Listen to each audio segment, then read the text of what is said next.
Iftikhar talks में खुशामदीद। मैं हूं डॉक्टर इफ्तिखार और ये है खदीजा, मैं हूँ लैला, रबिया और फवाद। हम सारे जा रहे हैं 2 हफ्ते के लिए इस्तांबुल यानी कि टर्की। आप भी हमें ज्वाइन करें इस ट्रेवल पे और जबरदस्त एक्साइटिंग मोमेंट्स हमारे साथ ज्वाइन करें। हम डेली 10 मिनट का एक व्लॉग आपके लिए पोस्ट करेंगे जिसमें 9 मिनट आपको सैर कराएंगे टर्की की, इस्तांबुल की, और 1 मिनट हम आपको देंगे एक जबरदस्त ट्रैवलिंग टिप, क्योंकि हम दोनों को एक्सटेंसिवली ट्रैवल करना पड़ता है दुनिया में। हम आपको ऐसी बातें बताएंगे जो आपको पहले नहीं पता थी और आपको उस सफर पे बहुत फायदा देगी। डेली ज्वाइन करें, हमें रहेगा आपका इंतजार। सबको सबको एक तवील चेक इन और पासपोर्ट कंट्रोल के बाद आखिरकार डिपार्चर लाउंज में हमारी सऊदीया की फ़्लाइट SV 801 जद्दा के लिए कॉल हो गई है और ये हमारा 777 बोइंग जो हमें जद्दा लेके जाएगा, जहाँ कुछ देर क़याम के बाद फिर हमने वहाँ से इस्तांबुल जाना है। हम सब की तरफ से मुल्तान से बाय बाय। और खदीजा ने तो आते ही विंडो सीट ले ली है।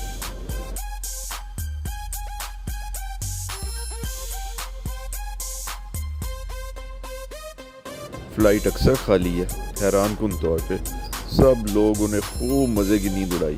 2-2, 3-3, 4-4 सीटों पे लंबे लेट कर मम्मी और बेबी मज़े से सो रहे हैं। बेबी को मम्मी से ज़्यादा स्लीप चाहिए होती है भाई।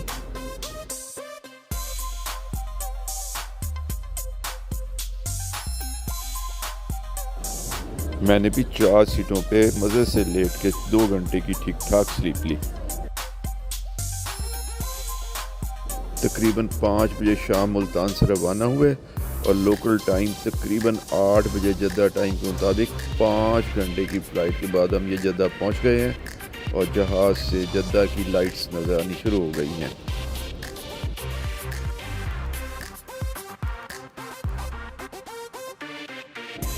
जद्दा एयरपोर्ट पे landing.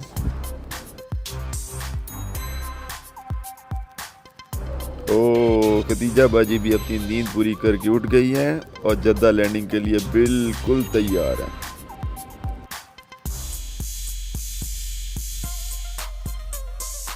Here we come Jeddah, here we come। जहाज रुकते ही हर बंदा अपने सामान के साथ बाहर निकलने की जल्दी में। फवाद साहब भी अपना बैकपैक पहन के तैयार हैं।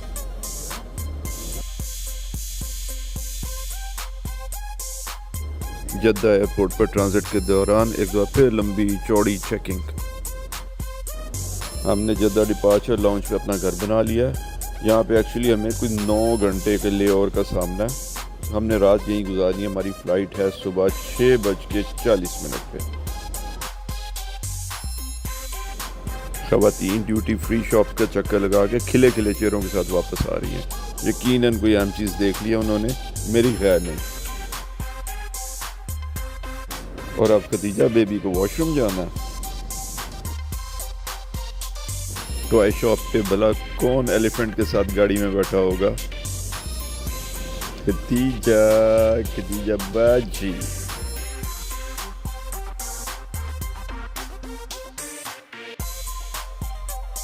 एलिफेंट के बाद कैमल से भी अब हमारी दोस्ती हो गई है।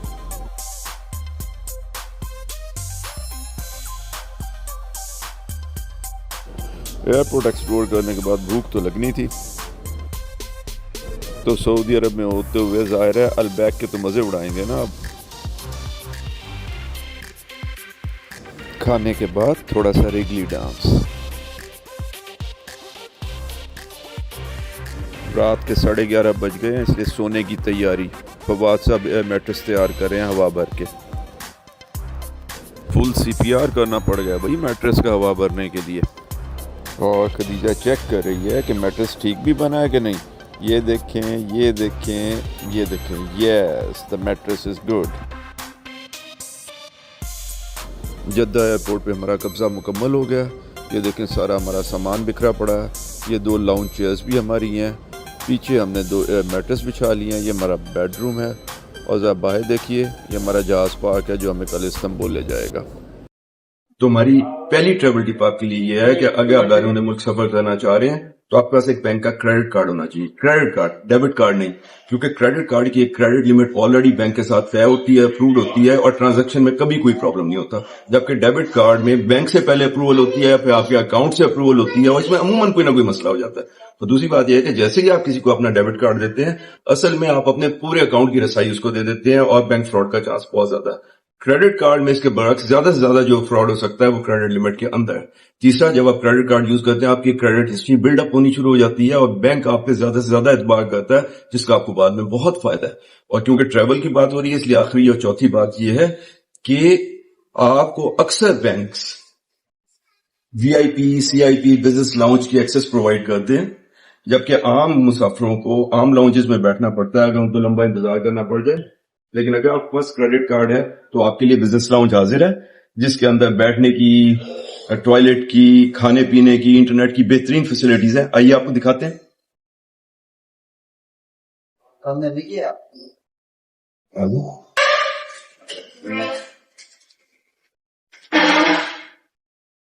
और ये सब फ्री क्रेडिट कार्ड के साथ। तो आज ही क्रेडिट कार्ड बनवाएं।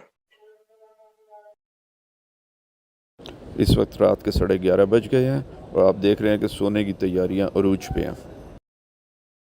सुबह सऊदीया की फ़्लाइट SV265 से हमने 6:20 पे जद्दा से इस्तांबुल के लिए जाना है। इतनी लंबी फ़्लाइट से पहले भाई कुछ ना कुछ रेस्ट तो बनता ही है ना। अब जबकि बेडरूम भी रेडी है, इसलिए बस सोते हैं। भाई अब हम सब लोग सो रहे हैं, आप भी सोने की तैयारी कीजिए। अलबत्ता सोने से पहले खदीजा से बंटी लेके खाएं और फिर मज़े से सो जाएं। कल इंशाल्लाह मुलाकात होगी। जद्दा एयरपोर्ट पे सुबह 5 बजे दिन का आगाज़। अपना एयर मैट्रेस लपेट रहे हैं।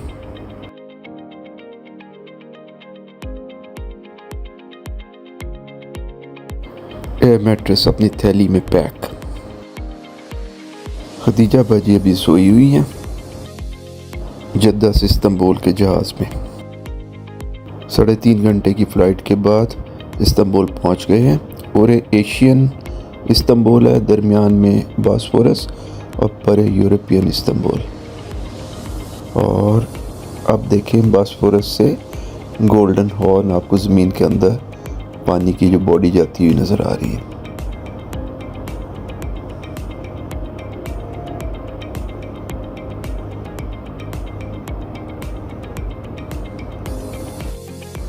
इस्तांबुल एयरपोर्ट पर लैंडिंग।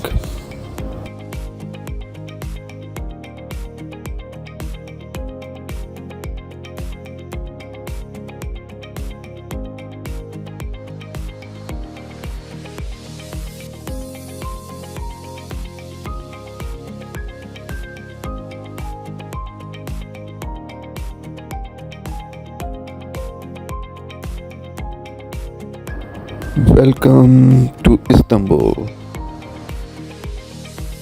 इस्तांबुल दुनिया के सबसे बड़े एयरपोर्ट्स में से एक।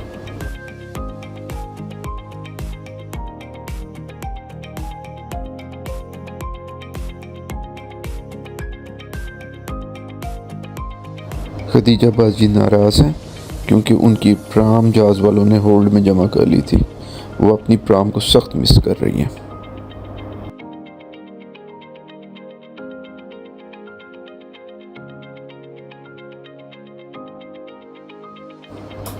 इस्तांबुल दाखिले पर कस्टम कंट्रोल पे और सामान की वसूली। और अब हम होटल की तरफ रवाना।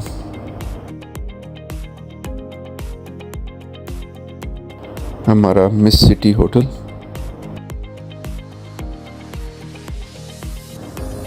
हमारा स्वीट 6ठे फ्लोर पे। 3 घंटे रेस्ट के बाद अब बाहर घूमने फिरने की तैयारियां। रबिया स्टीम आयरनिंग के फ़न का मुजाहरा करते हुए। खदीजा बाजी बाथरूम तो अभी बिजी है।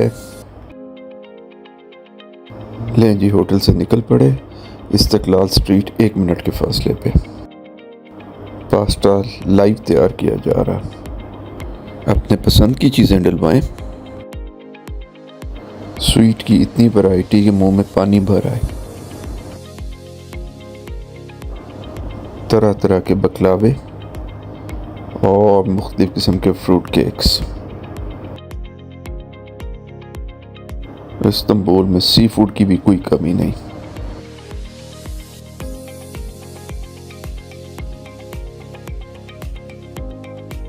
इस्तकलाल स्ट्रीट पर जगह जगह रोड साइड कैफ़े।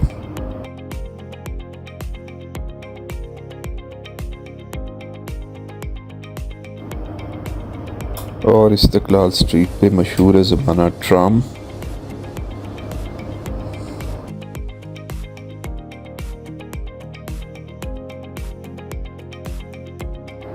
हाफिज़ मुस्तफ़ा बकलावा स्वीट और केक्स के मास्टर।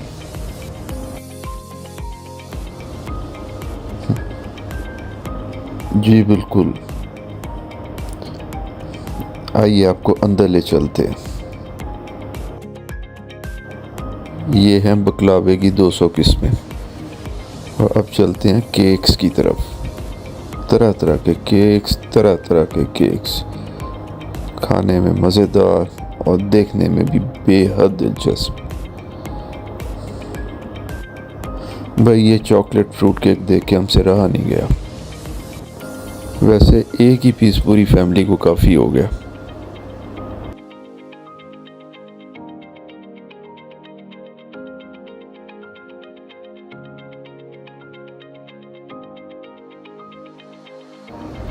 टर्की में हो और टर्किश डिलाइट ना नज़र आए, ये कैसे हो सकता। डॉगी से मुलाकात, लेकिन हमारी दोस्ती नहीं हो सकी।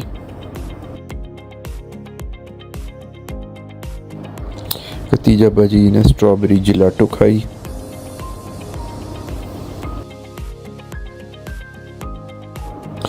और ये है इस्तांबुल की मानो। तो अब टाइम हुआ है हमारे ट्रैवल टिप का, यानी कि दूसरे ट्रैवल टिप का। दूसरा ट्रैवल टिप ये है कि जब आप अपनी एयरलाइंस की बुकिंग कराने लगें तो 100% सिर्फ अपने ट्रैवल एजेंट पे रिलाई ना करें, बल्कि खुद बहुत सारी रिसर्च करें। ख़ासतौर पे स्काई स्कैनर जैसी जो ऐप्स हैं, जो बहुत सारी एयरलाइंस की टिकट्स को आपस में कंपेयर करते हैं, उन पे जाके देखें, अपने दिनों को फ्लेक्सिबल रखें और एडवांस में अच्छे दिन पहले जो है ना अपनी बुकिंग करा लें। तो इससे काफ़ी उम्मीद है कि शायद आपको आपकी टिकट जो है वो काफ़ी कम कीमत पे, शायद निस्फ से भी कम कीमत पे मिल जाए। तो अपना बहुत सारा ख्याल रखें। आज के लिए इतना ही, कल इंशाल्लाह मिलेंगे थर्ड डे के लिए। खुदा हाफिज़। तीसरे दिन का आगाज भरपूर नाश्ते के साथ।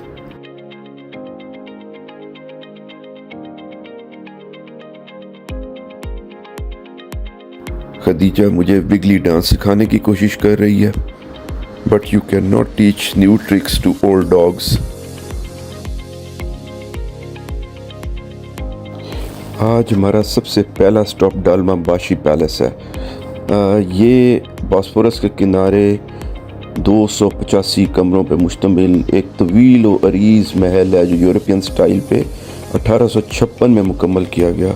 और कई तुर्क बादशाह यहाँ रहे और आखिर का जदीद तुर्की के बानी मुस्तफ़ा कमाल अतातुर्क का यहीं पे 1938 में वफ़ात भी हुई। अब ये एक म्यूज़ियम है।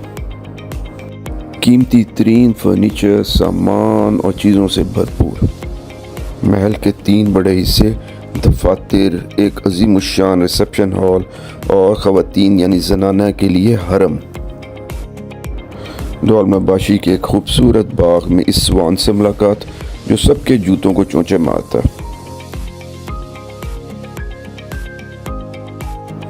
अगर आपके जूतों के तस्मे ढीले हो गए हैं तो सामान बांध देगा, पाँव आगे कीजिए।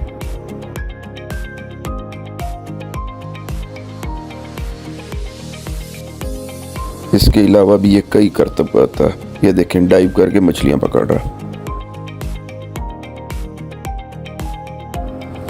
लैला दौलमाबाशी के गार्डन में गुलाबों की खुशबू सूंघ रही है।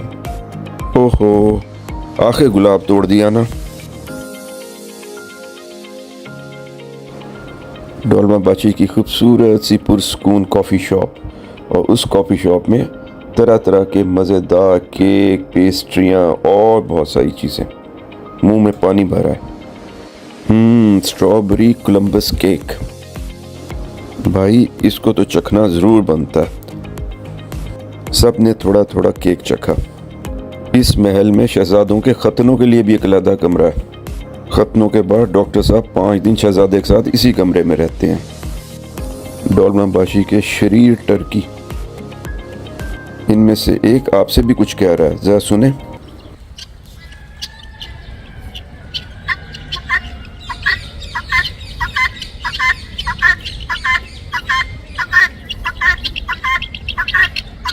असली और नस्ली मुर्ग।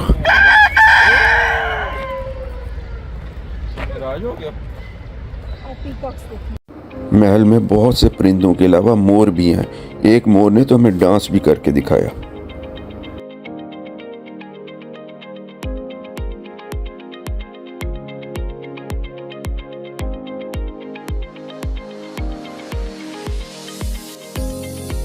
लेकिन रकीब मोर को ये पसंद नहीं आया।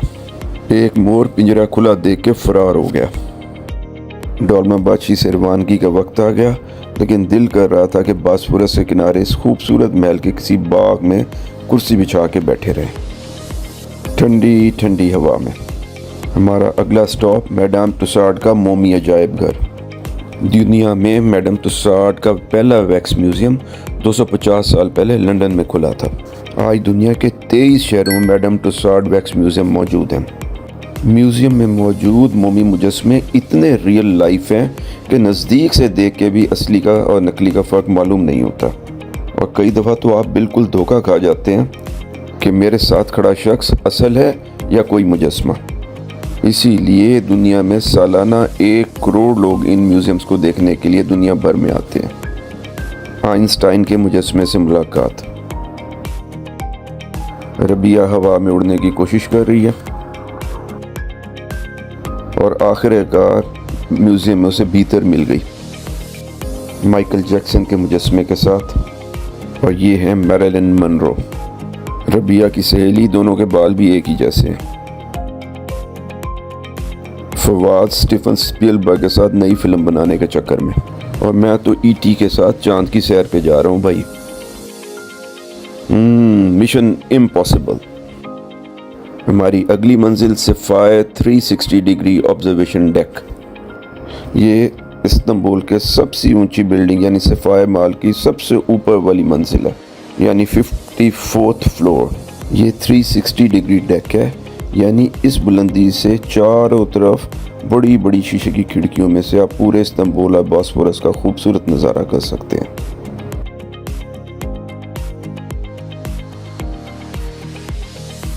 हमारी अगली मंजिल म्यूजियम ऑफ इल्यूजन यानी नज़रबंदी के करतबों का म्यूजियम। एक इंसान के 3 रंगों के साए, सर प्लेट में रख के आपकी खिदमत में पेश किया जा रहा है। यकीनन ये भी एक इल्यूजन है। म्यूजियम ऑफ इल्यूजन में फवाद और खदीजा मम्मी को छत से गिरने से बचा रहे हैं। वाह क्या इल्यूजन है। ले जी, फादी साहब को अपना दोस्त मिल गया। म्यूजियम ऑफ इल्यूजन के साथ ही कैंडी शॉप। आए आपको अंदर से दिखाते हैं। वैसे खदीजा को निकालना यहाँ से बहुत मुश्किल था। Fawad, Khadija, old friend and a cat. Old friend ने फवाद को पकड़ लिया, उई बड़ी मुश्किल से खींच के अलग किया भाई। और आज की आखिरी activity Bosphorus dinner cruise. Bosphorus जो कि दुनिया की अहम तरीन नेविगेशनल कैनाल यानी समुद्री रास्ता है, 31 किलोमीटर लंबी, 110 मीटर गहरी और 700 मीटर चौड़ी ये कैनाल एक तरफ मेडिटेरेनियन यानी बहिरा रोम को बहिरा अस्वद यानी ब्लैक सी से मिलाती है। रोज़ाना तकरीबन 160 के लगभग जहाज़ इसको क्रॉस करते हैं, जिससे तुर्की सालाना $5 अरब का रेवेन्यू कमाता है।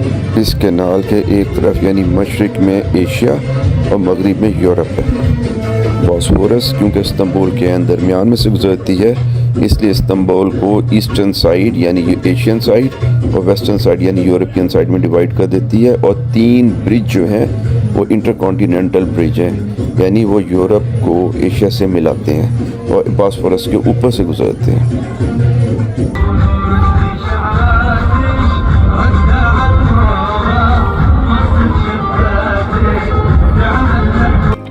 नक्शे पे देखिए, शुमाल में ब्लैक सी है और जनूब में मेडिटेरेनियन ओशन है और मशरिक में एशिया और मगरिब में यूरोप, और ये दरमियान में बॉस्फोरस ब्लैक सी को मेडिटेरेनियन सी से मिला रही है।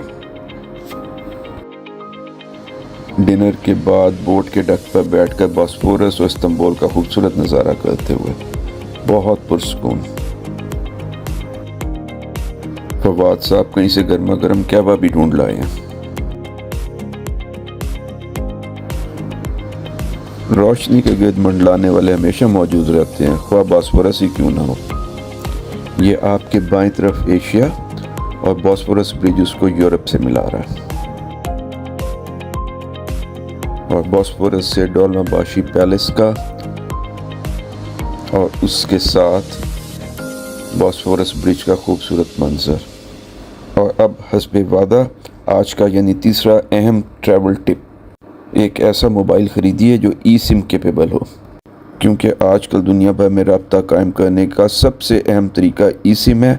कई कंपनियां ई सिम प्रोवाइड कर रही हैं, लेकिन उनमें से सबसे अहम ये 4 हैं, और इनमें से भी सबसे बेहतरीन हमने BNE और नॉर्मेड को पाया है। ये बहुत कम कीमत पे आपको मोबाइल डाटा मुहैया करती हैं। आप घर पे ही अपनी ई सिम एक्टिवेट कर लीजिए, ताकि जब आप मंजिल पे पहुँचें तो आपका टेलीफोन जो है वो रब्ते के लिए तैयार हो। अपना बहुत ख्याल रखिए। अब आपसे मुलाकात होगी कल दोबारा इस्तांबुल में। अल्लाह हाफिज़। अस्सलाम वालेकुम। इस्तांबुल के ट्रिप के चौथे दिन पर हमें ज्वाइन करने का बहुत शुक्रिया। सब लोग तैयार होकर बस में बैठ गए हैं, आप भी हमारे साथ चलिए। सबसे पहले आज हम जाएंगे गोल्डन हॉर्न के जनूब में वाक़ पहाड़ी पेरलोटे पे। ये एक छोटा सा स्पॉट है जहाँ पे एक बहुत ही खूबसूरत सा कैफ़े है जो बुलंदी पे वाक़ है, जहाँ से पे आप गोल्डन हॉर्न का बहुत ही खूबसूरत नज़ारा कर सकते हैं। पेरलोटे का नाम एक फ्रेंच नेवल ऑफिसर के नाम पे रखा गया है, जो ऑथर भी थे और बहुत दफ़ा जो है ना इस्तांबुल आए, और उसको इस्तांबुल से इतनी मोहब्बत थी कि ना सिर्फ उसके बारे में किताब लिखी बल्कि यहाँ बहुत ज़्यादा टाइम गुजारते थे।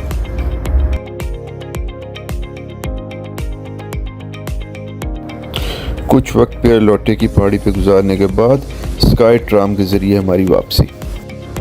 स्काई ट्राम से ऐब सुल्तान मस्जिद तक का सफ़र सिर्फ 2 मिनट का, लेकिन बहुत खूबसूरत, जहाँ से गोल्डन हॉर्न पूरे का पूरा नज़र आता।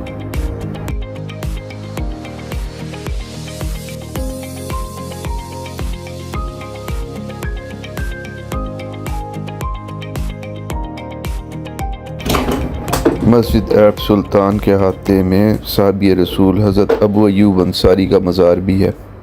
हज़रत अबू अयूब अंसारी अरबों के उस लश्कर में शामिल थे जिन्होंने कुस्तुनतुनिया का सन 6070 ईस्वी में पहला मुहासरा किया था। हज़रत अबू अयूब अंसारी ने 90 बरस की उम्र में इस मुहासरे में शिरकत की और यहीं पर सन 674 हिजरी में वफ़ात पाई। लोग अपनी मोहब्बत और अक़ीदत में दूर दूर से आपकी कब्र की ज़ियारत के लिए यहाँ पे आते हैं।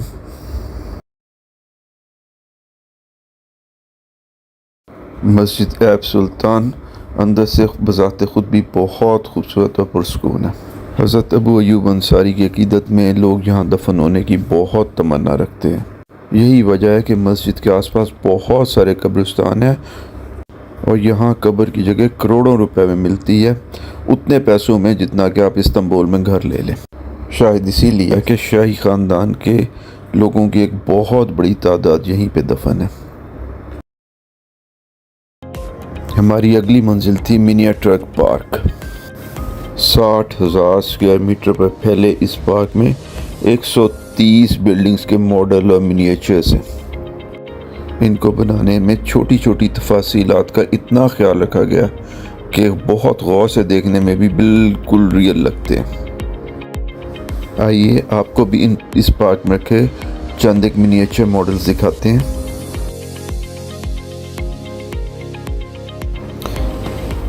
यह है टर्किश पार्लियामेंट का मॉडल जो अंकारा में है।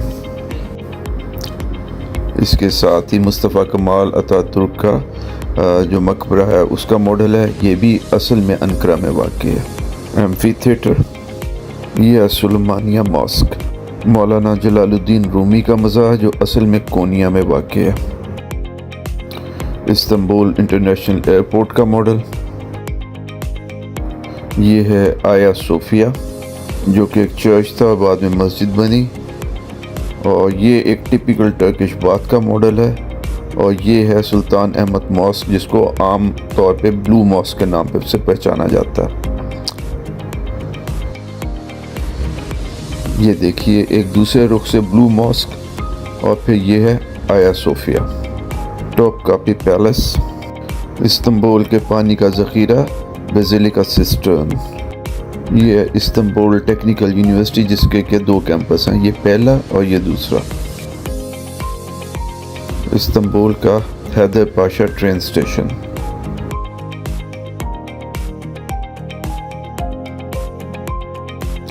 गलाटा टावर। और टर्किश ड्रामे देखने वालों के लिए ये है तुगरल गाजी के मकबरे का मॉडल। असल मकबरा सोगट में है।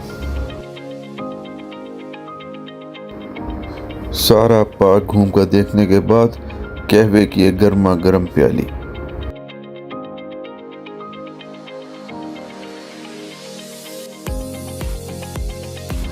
खदीजा मिनिया ट्रक पार्क के गिफ्ट शॉप में खूब हलचल मचा रही है। हमारा अगला स्टॉप बलाट टॉय म्यूज़ियम। 2 मंजिलों पे मुश्तमिल ये टॉय म्यूज़ियम 2021 में खोला गया। अगरचे ये बहुत बड़ा नहीं है लेकिन इसके अंदर 17,000 टॉयज़ मौजूद हैं। तरह तरह के वो तमाम टॉयज़ जो आपने अपने बचपन में देखे होंगे। खदीजा को शॉप और म्यूज़ियम का फ़र्क बताना बहुत मुश्किल था कि म्यूज़ियम में से टॉय ख़रीदे नहीं जा सकते। आखिर वो तंग आकर इस बात पे भी आ गई कि कुछ तो ले दें।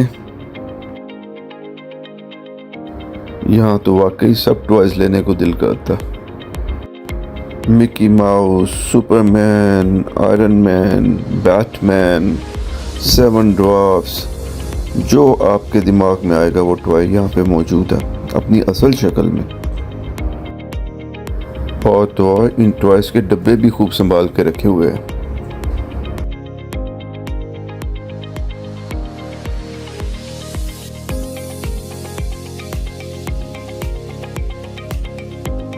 छोटे से छोटे मिनिएचर मॉडल से लेके बड़े मॉडल तक, और ट्रेन्स के मॉडल जिनमें ट्रेन एक्चुअली चल रही होती है।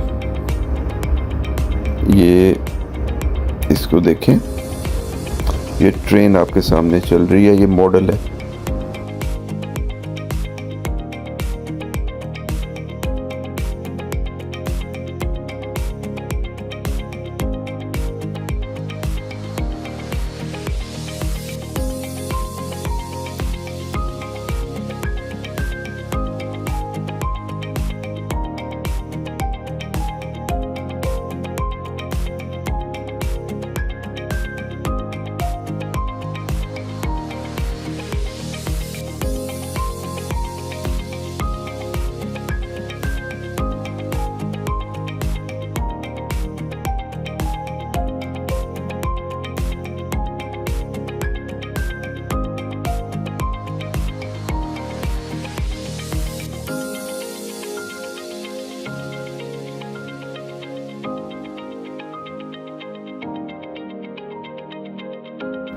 खदीजा के लिए म्यूज़ियम से खाली हाथ वापस जाना एक बड़ा इम्तिहान था।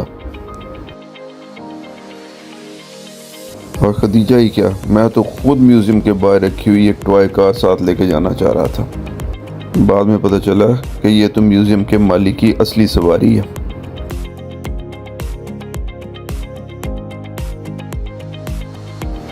और आखिर में बलात डिस्ट्रिक्ट की थोड़ी सी सैर।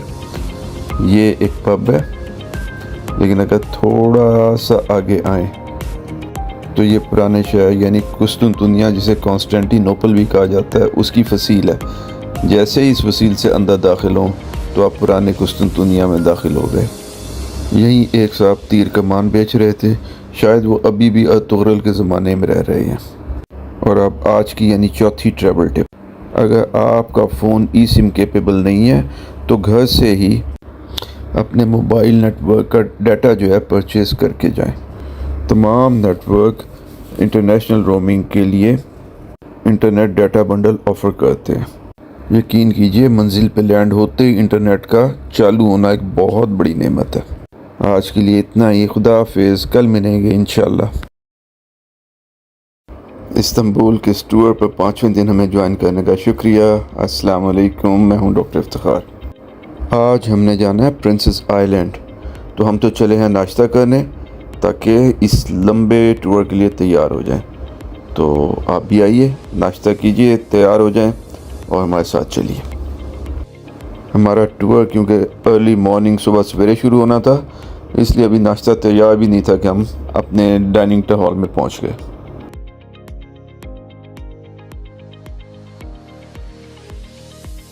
नाश्ता सिंपल है लेकिन ठीक है।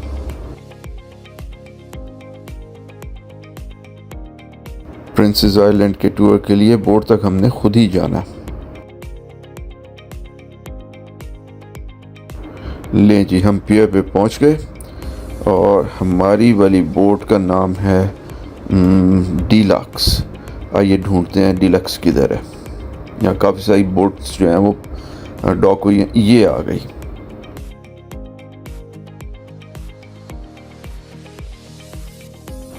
ले जी, खदीजा बाजी सबको लीड करके बोट में ले जाएंगी।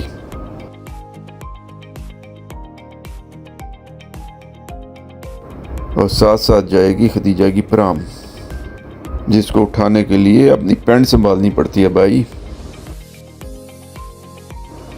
अर्ली आने का ये फ़ायदा तो हुआ है ना कि विंडो वाली सीट हमने खटपट ले ली है।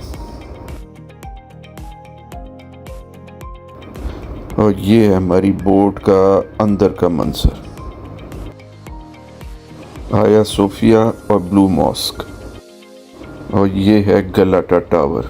तकरीबन 1.25 घंटे बाद हम किनालेआडा आइलैंड पहुंच गए, जिसका ग्रीक यानी यूनानी ज़बान में दूसरा नाम जो है वो प्रोटी है, जिसका मतलब है द फर्स्ट आइलैंड, पहला आइलैंड। यहाँ पर हमारा इस्तकबाल कुछ बिल्लियों और एक तोते ने किया, जिस पर खदीजा और खदीजा की दादों ने खूब खुशी का इजहार किया।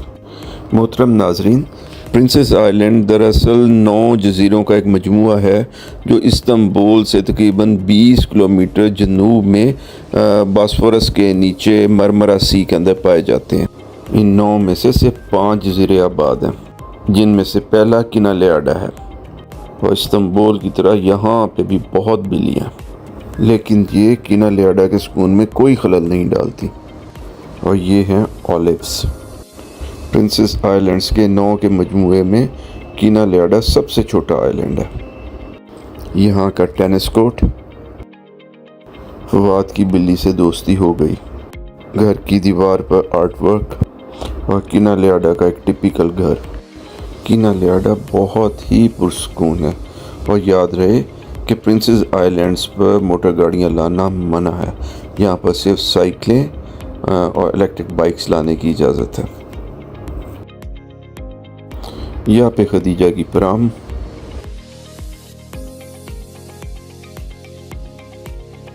समंदर का पानी नहायत ही शफाफ है।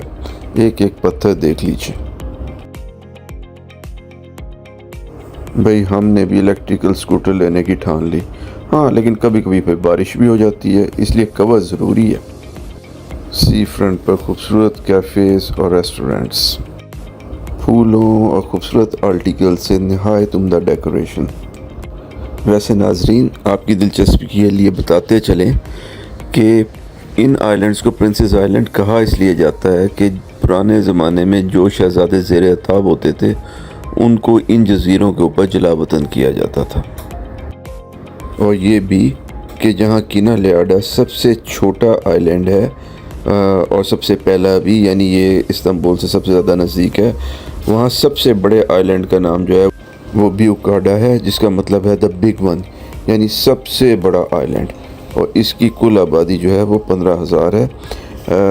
हमारी अगली मंजिल भी ब्यूकाडा ही है। आज गुलाबी फूलों से सजा जजीरे के ग्रीक नाम पर प्रोटी रेस्टोरेंट, और ये किनालेआडा का छोटा सा टाउन सेंटर, किनालेआडा पोर्ट। और अब किनालेआडा से ब्यूकाडा जाने का वक्त आ गया। तो चलते हैं वापस बोट पर। बोट पर सबके लिए लंच तैयार है। खाना ख़त्म करते तक हम ब्यूकाडा पहुंच गए। ब्यूकाडा प्रिंसेस आइलैंड्स में से सबसे बड़ा है और सबसे ज़्यादा आबाद है। इसकी आबादी तकरीबन 15,000 है। खतीजा बाजी ने छलांग मार के ब्यूकाडा पर कदम रंजा फरमाए। ये ब्यूकाडा का क्लॉक टावर और टाउन सेंटर। क्लॉक टावर से 5-6 बहुत खूबसूरत स्ट्रीट्स हर तरफ निकलती हैं, जिनमें से हर एक पे चलने का अपना मज़ा।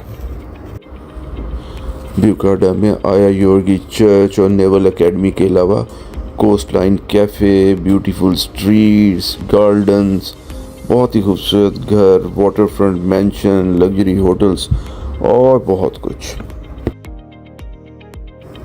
दुकानों और गलियों में जगह जगह खूबसूरत हैंडीक्राफ्ट और आर्ट वर्क। भला आइसक्रीम के बगैर सैर कैसे मुकम्मल हो सकती है। और देखें, सब लोग अपनी अपनी आइसक्रीम खदीजा को चखाएं। चलें, शाबाश।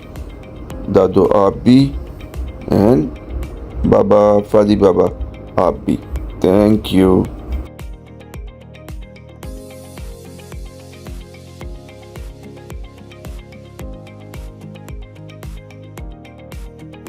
अरे यहाँ तो कबूतर भी बहुत सारे हैं। अब इनसे खेलेंगे। वादी बाबा, वादी बाबा, आ जाओ आ जाओ आ जाओ, आओ कबूतर उड़ाएं। कबूतर इंसानों से इतने मानूस हैं कि रास्ता दे देते हैं, उड़ते नहीं।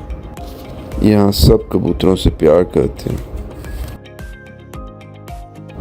मेन स्क्वायर पे तरह तरह की मिठाइयाँ और जिलाटो।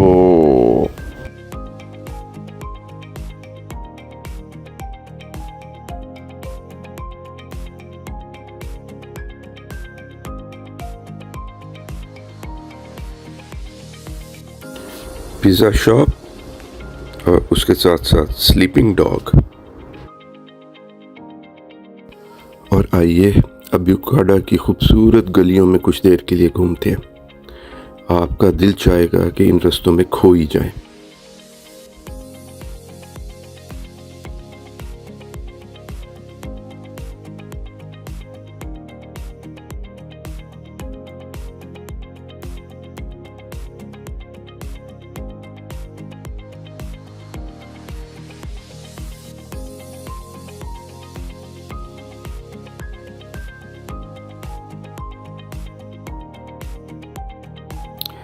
एक छोटी सी library, reading room and tea room.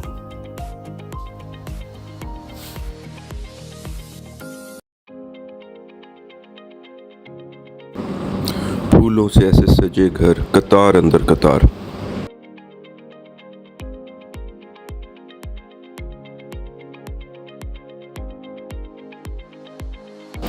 Clock tower से निकलने वाली 6 खूबसूरत गलियां।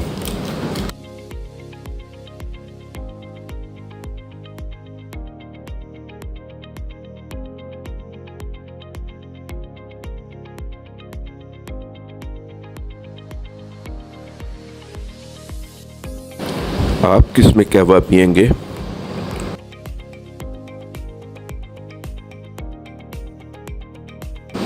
फ्रेश फ्रूट्स एंड वेजिटेबल्स और फ्रेशली बेक्ड ब्रेड्स।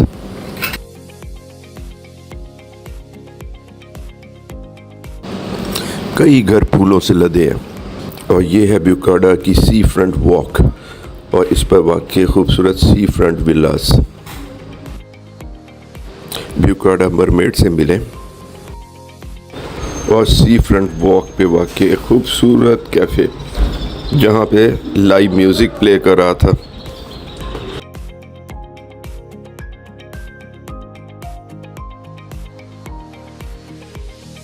और अब इस खूबसूरत जजीरे से वापसी का वक्त हो गया। आज की लंबी एक्टिविटी से सभी थके हैं, मम्मा भी और बेबी भी, दोनों सोए हुए हैं। वापसी के सफ़र पर कुछ लड़कियों ने अपने सफ़र को यादगार बनाने के लिए बोट पर डांस किया।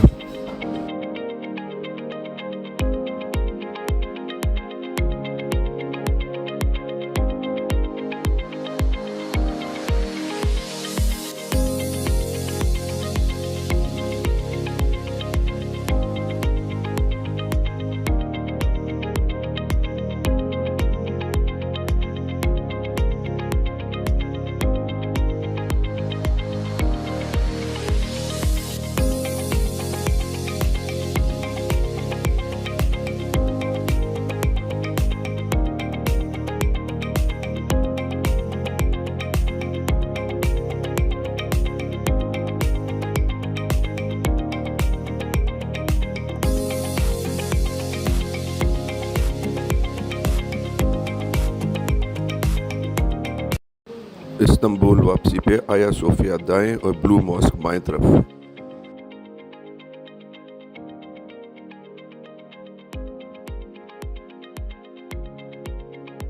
हमारी अगली मंजिल इस्तांबुल एक्वेरियम, दुनिया का सबसे बड़ा थीमेटिक एक्वेरियम।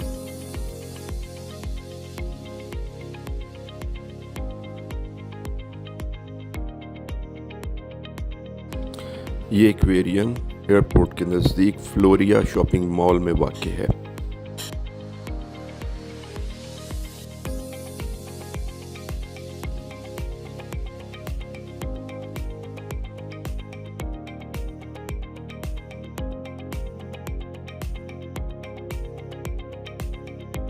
इस वसी और अरीज़ 2 मंजिला एक्वेरियम को देखने के लिए सरसरी तौर पे भी कम से कम 2 घंटे चाहिए। हर समंदर और हर इलाके की दरियाई और समुद्री मखलूक के लिए कलदा पवेलियन, और साउथ पोल से पेंगुइन आए हैं आपके लिए।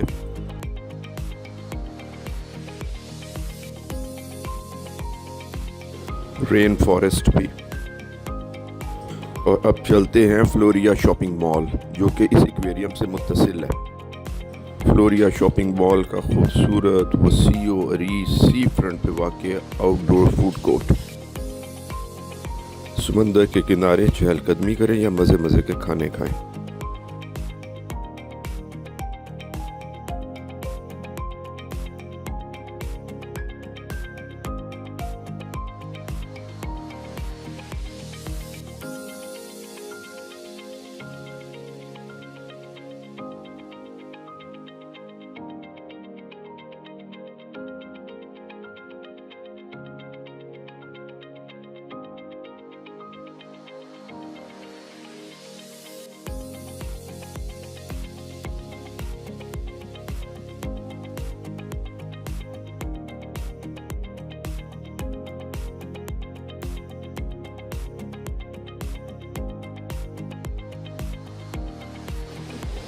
हमने भी एक रेस्टोरेंट पे कब्जा जमा लिया है।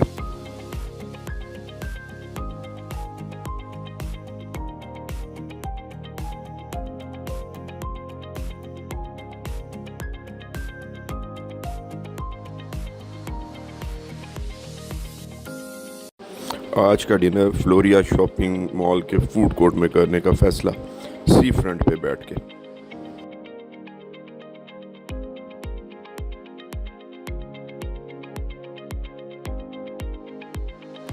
खाना खाते खाते वक्त का पता ही नहीं चला और शाम पड़ गई। सी फ्रंट का खूबसूरत इवनिंग व्यू।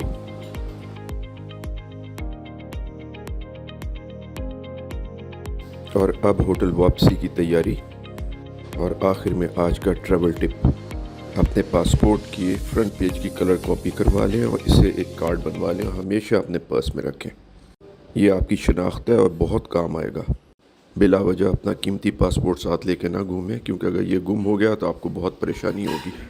अगर चाहें तो पासपोर्ट कार्ड की दूसरी साइड पे अपना वैक्सीनेशन सर्टिफिकेट प्रिंट करवा लें। अपना ख्याल रखिए, कल मिलेंगे। खुदा हाफिज़। उफ भाई, सुबह उठना कितना मुश्किल होता है। आज हम बरसा के डे ट्रिप पर जा रहे हैं, जो इस्तांबुल से 150 किलोमीटर दूर है। खदीजा बाजी हस्बे मामूल विंडो सीट पर।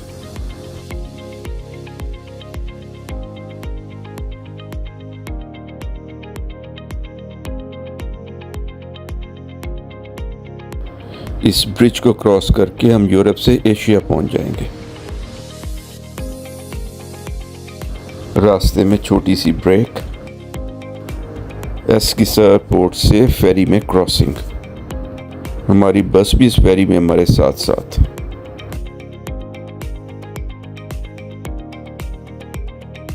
और ये है हमारा इस्तांबुल से बरसा और फेरी क्रॉसिंग का रूट। मौसम नहायत ही उम्दा, इसलिए सब अपर डेक के ऊपर मौसम और क्रॉसिंग का मज़ा ले रहे हैं।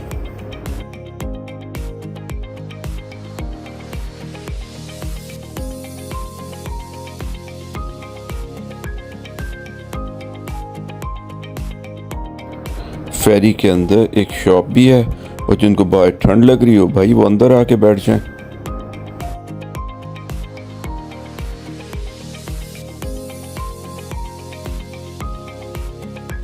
फेरी से बाकी शिप्स की क्रॉसिंग भी नजर आ रही है।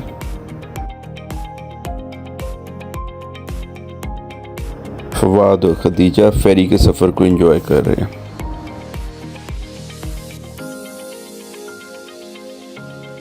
बरसा के रास्ते में टर्किश डिलाइट की एक शॉप की विजिट, जहाँ सब ने खूब मुख्तलिफ किस्म की डिलाइट्स टेस्ट की, और एक खूबसूरत मिडवे जंगल रिजॉर्ट।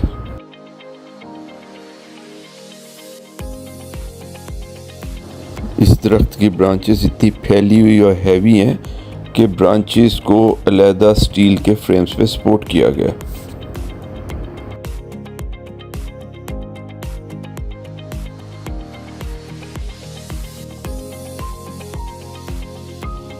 और ये है पिकल मार्मलेड और हनी शॉप, खूब मज़ेदार सबके सब।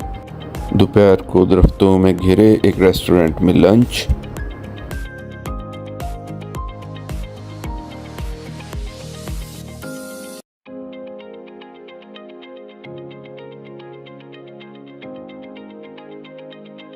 रास्ते में हमें धुंध ने आ लिया।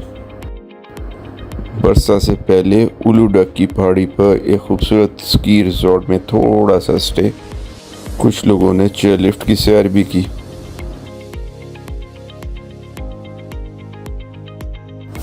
और आखिरकार स्काई ट्रेन के जरिए बरसा रवानगी। ये केबल कार हमें उलूडक से 1200 मीटर नीचे बरसा लेके आएगी, और रास्ते में फिर फॉग ही फॉग। नीचे पहुंचकर आखिरकार बरसा नजर आने लगा, और केबल कार भी अपने स्टेशन पे पहुंच गई।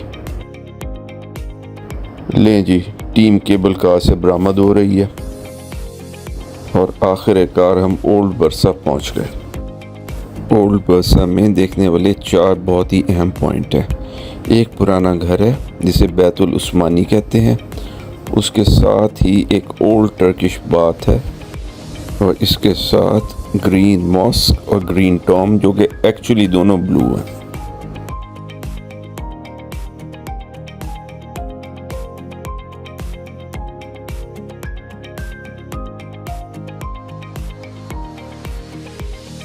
ओल्ड बरसा का पुराना घर यानी बैतुल उस्मानी ग्रीन कलर का है, जबकि इसके बिल्कुल साथ पीले रंग में एक पुराना टर्किश बाथ है।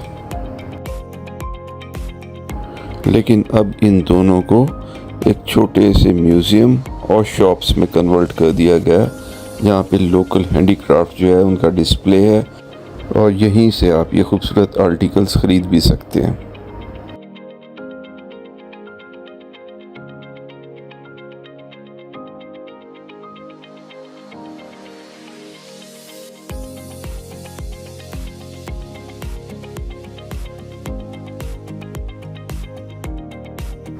बरसा की ग्रीन मॉस्क का असल नाम जामे मस्जिद यासिल है, लेकिन ये ग्रीन हरगिज़ नहीं है, ये बाहर से सफ़ेद और अंदर से ब्लू है।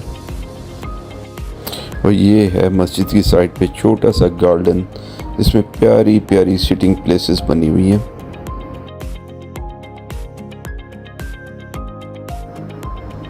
और ये मस्जिद का मेन फ्रंट है। मस्जिद के बिल्कुल सामने ये वज़ू की जगह है।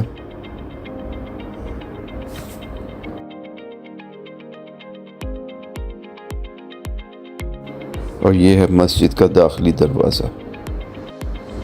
मस्जिद के सहन के पार एक रेस्टोरेंट की छत पे वर्लिंग दरवेश का ये मुजस्मा लगा हुआ है, जो मुसलसल घूमी जाता। और मस्जिद और रेस्टोरेंट के दरमियान ये खूबसूरत कोबलस्टोन स्ट्रीट। और ये मस्जिद का अंदरूनी मंजर आप देख सकते हैं कि ये ग्रीन की बजाय एक्चुअली बहुत ब्लू है। एक मरतबा फिर मस्जिद का मेन फसाड, और ये वज़ू की जगह।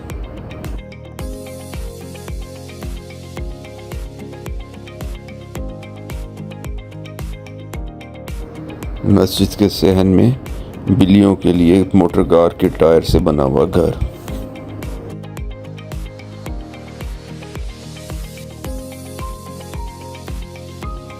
मस्जिद की दूसरी तरफ सड़क के पार एक खूबसूरत रेस्टोरेंट और छत पे फिर वर्लिंग दरवेश।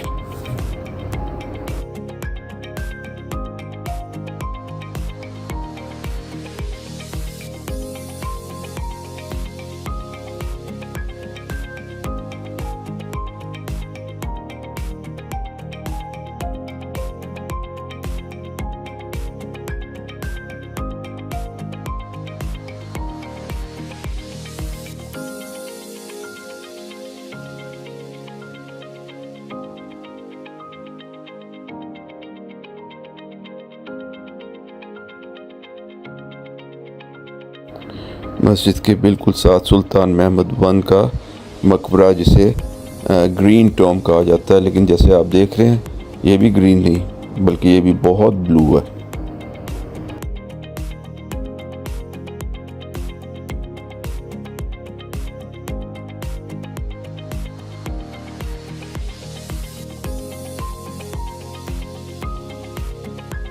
यहाँ हमारी आज की बरसा की विजिट मुकम्मल होती है।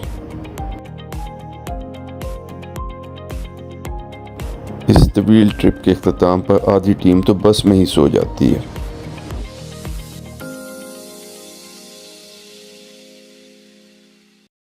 तो अब टाइम हुआ है आज के ट्रैवल टिप का। आज हम बात करेंगे टैक्स रिफंड के बारे में। यानी अगर आप किसी मुल्क में जाएं तो कुछ मालिक ऐसे हैं कि अगर आप वहाँ पे शॉपिंग करें तो वो टैक्स आपको वापस कर देते हैं अगर आप फॉरेनर हैं और अपने मुल्क में वो खरीदी हुई चीज़ वापस लेके जा रहे हैं। अक्सर मुल्क 5 से 10% के दरमियान जो है वो रिफंड ऑफर करते हैं, कुछ मुल्क नहीं भी करते।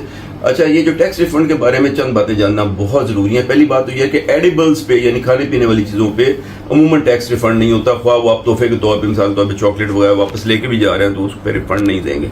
लेकिन बाकी जितनी प्रोडक्ट्स हैं अगर वो आप वापस लेके जा रहे हैं तो उस पर रिफंड की पॉसिबिलिटी होती है, बशर्ते कि आप 3 चीज़ें पूरी करें। नंबर 1, आपने वो चीज़ वहाँ से खरीदी हो, लाइक अगर आपको किसी ने कोई गिफ्ट दिया उस पर बेशक प्राइस टैग भी लगा हुआ है, उसके ऊपर आप रिफंड क्लेम नहीं कर सकते। नंबर 2 ये है कि ये रिफंड सिर्फ फॉरेनर्स के लिए होता है, यानी अगर आप बाहर से किसी मुल्क में विजिट करने गए हैं तो आप क्लेम कर सकते हैं, उस मुल्क का शहरी नहीं क्लेम कर सकता। जिसका मतलब ये हुआ कि आपको ये साबित करना है कि आप फॉरेनर हैं। और तीसरी बात ये होती है कि वो चीज़ आपने लेके इस मुल्क से आप बाहर जानी है, तो क्योंकि ये 3 शराइत पूरी करनी है तो इनके सबूत भी होने चाहिए। तो इस बात का सबूत कि ये चीज़ आपने खरीदी है वो ये होगा कि आपके पास उसकी रसीद होनी चाहिए। और दूसरा ये कि अगर आप फॉरेनर हैं तो उसका सबूत ये है कि वो रसीद आपके पासपोर्ट के साथ लिंक होनी चाहिए। इसका मतलब यह है कि जब आप खरीदारी करेंगे तो आपको शॉपकीपर को उस टाइम पे बताना है कि आपको टैक्स रिफंड चाहिए, आप बाहर से आए हैं, तो वो आपसे आपका पासपोर्ट मांगेगा और आपकी रसीद को आपके पासपोर्ट नंबर के साथ लिंक कर देगा। अक्सर मालिक में इस चीज़ का एक इलेक्ट्रॉनिक सिस्टम होता है, वो सिस्टम में लिंक करेगा, जिसका मतलब ये है कि आपके पास पासपोर्ट या पासपोर्ट कार्ड होना चाहिए। जैसे कि हमने आपको पिछले ट्रैवल टिप में बताया था, ये बहुत यूजफुल है कि कीमती पासपोर्ट उठाने की बजाय, जो कि गुम होने का खतरा होता है, आप इस किस्म का एक कार्ड बनवा लीजिए। ठीक है, ये सिंपल फोटोकॉपी होके प्लास्टिक के क्रेडिट कार्ड के साइज का कार्ड बन जाता है। इसको जेब में रखें, ये आपके पासपोर्ट के मेन पेज की कॉपी है एक्चुअली। ये अक्सर दुकानदार इसके ऊपर आपको जो है ना वो टैक्स रिफंड फी बना देंगे। और तीसरी बात जो है वो ये है कि इस बात को साबित करना है कि आप वाकई इसको बाहर लेके जा रहे हैं। इसलिए ये बहुत ज़रूरी है कि जब आप वापस आने लगते हैं और एयरपोर्ट पे चेक इन करने लगते हैं तो टैक्स रिफंड काउंटर हमेशा चेक इन काउंटर से पहले होता है। जब आपका सामान अभी बुक नहीं हुआ होता, अभी आपके पास होता है, तो आप कस्टम के check in tax refund counter पे जाते हैं, उनको अपनी रसीदें पेश करते हैं और बताते हैं कि जी मैं इस मुल्क में आया हूँ, मैंने शॉपिंग किया, मैं जा रहा हूँ, ये चीज़ें लेके जा रहा हूँ, इसलिए इस पे से जो टैक्स आपने काटा है वो मुझे वापस करें। इस पे वो कस्टम ऑफिसर्स आपसे ये कह सकते हैं, बल्कि अक्सर कहते हैं कि ठीक है आपने ये 10 चीज़ों के बारे में टैक्स रिटर्न का जो है ना क्लेम हमें जमा कराया है, ये 2 चीज़ें हमें रैंडमली दिखा दें। मिसाल तौर पर ये घड़ी और वो जूता, ये टैक्स रसीद आपने जमा कराई है, वो दिखाएं किधर है। वो कुछ भी कह सकते हैं, मतलब जितने आइटम आपने कहे सारे भी आपसे चेक कर सकते हैं। इसलिए अगर आपने एक दो सामान जमा करा दिया तो फिर क्योंकि ये चेकिंग नहीं हो सकती तो आपको टैक्स भी वापस ही मिल सकता है। तो ये इस बात को इंश्योर करें कि चेक इन से पहले आपने टैक्स क्लेम कर लेना। दूसरी जो बात है वो ये है कि जो एक बड़ी मिस्टेक होती है वो at the time of purchase होती है कि जब आप खरीदारी करना जा रहे हैं तो इस बात का ख्याल रखिए कि आप जितने पासपोर्ट्स पे खरीदारी करेंगे, ज्यादा से ज्यादा नंबर ऑफ पासपोर्ट बढ़ते जाएंगे, हर पासपोर्ट पे एक जो है ना फी चार्ज करती है कंपनी, और इसी के हर रसीद पे भी एक फी चार्ज करती है। तो बहुत सारे पासपोर्टों पे बहुत सारी रसीदें ना लीजिए। कोशिश करें कि पहले चंद दिनों में जब आप सैर के लिए गए हुए हैं तो शॉपिंग के लिए देख लें आपको क्या क्या कुछ चाहिए, और आखिर में वो शॉपिंग इकट्ठी करें। कोशिश करें कि एक ही पासपोर्ट पे, अगर आप एक फैमिली के तौर पे गए हुए हैं, आपके 7-8 मेंबर हैं, तो डिसाइड कर लें किसी एक बंदे के पासपोर्ट पे जो है ना सारी टैक्स फ्री शॉपिंग हो, और उसमें भी नंबर ऑफ रिसीट्स मिनिमम हो, यानी 3, 4, 5, 6 आर्टिकल एक ही जगह से कोशिश करें इकट्ठे ले लें, और उसकी एक ही रसीद होनी चाहिए, क्योंकि पर रसीद के हिसाब से वो फ्री आपसे चार्ज करेंगे। तीसरी बात, इस बात का ख्याल रखें कि जिस पासपोर्ट पे आप डिसाइड करेंगे कि आपने शॉपिंग करनी है, उस साहब के पास या साहिबा के पास अपना क्रेडिट कार्ड होना चाहिए, क्योंकि अक्सर ममालिक कैश में, कुछ ममालिक करते भी हैं कैश में रिफंड, लेकिन अक्सर ममालिक आपसे क्रेडिट कार्ड नंबर लेंगे, चंद दिनों के बाद वो जो पैसे आपके क्रेडिट कार्ड में आएंगे। इसलिए आपका क्रेडिट कार्ड, डेबिट नहीं, क्रेडिट कार्ड का होना जो है ना वो बहुत जरूरी है। तो इसलिए कोशिश करें कि इकट्ठी शॉपिंग करें, एक पासपोर्ट पे करें, कम से कम रसीदें हों, और जिस बंदे के नाम पे करें उसका एक क्रेडिट कार्ड होना चाहिए। एंड फिर जब आप वापसी का सफर इख्तियार करें तो इस बात को इंश्योर करें कि चेक इन से पहले आपने टैक्स रिफंड लेना है। तो उम्मीद है इसका आपको फायदा होगा। आज के लिए इतना ही, हम भी सोते हैं, आप भी आराम कीजिए, कल इंशाल्लाह फिर मिलेंगे। प्यारे नबी सल्लल्लाहु अलैहि वसल्लम के पाँव का निशान, ब्लू मॉस्क, आया सोफिया, ग्लाटर टावर और टोपकापी पैलेस। जी हाँ, आज सुल्तान अहमद एरिया यानी ओल्ड टाउन जाना है हमने। सुबह बारिश है, लेकिन हमारे टूर का आगाज़ इस्तांबुल के हिप्पोड्रोम से। हिप्पोड्रोम जहाँ रोमन रिवायात के मुताबिक घोड़ों की बगियों की दौड़ होती थी। इसके एक सिरे पर सब्ज़ गुंबद वाला जर्मन डोम है, जो आखिरी जर्मन एम्परर विल्हेम ने सुल्तान को तोहफे के तौर पे दिया था, और दूसरे सिरे पे ये इजिप्शियन ऑब्लिस्क यानी लाट।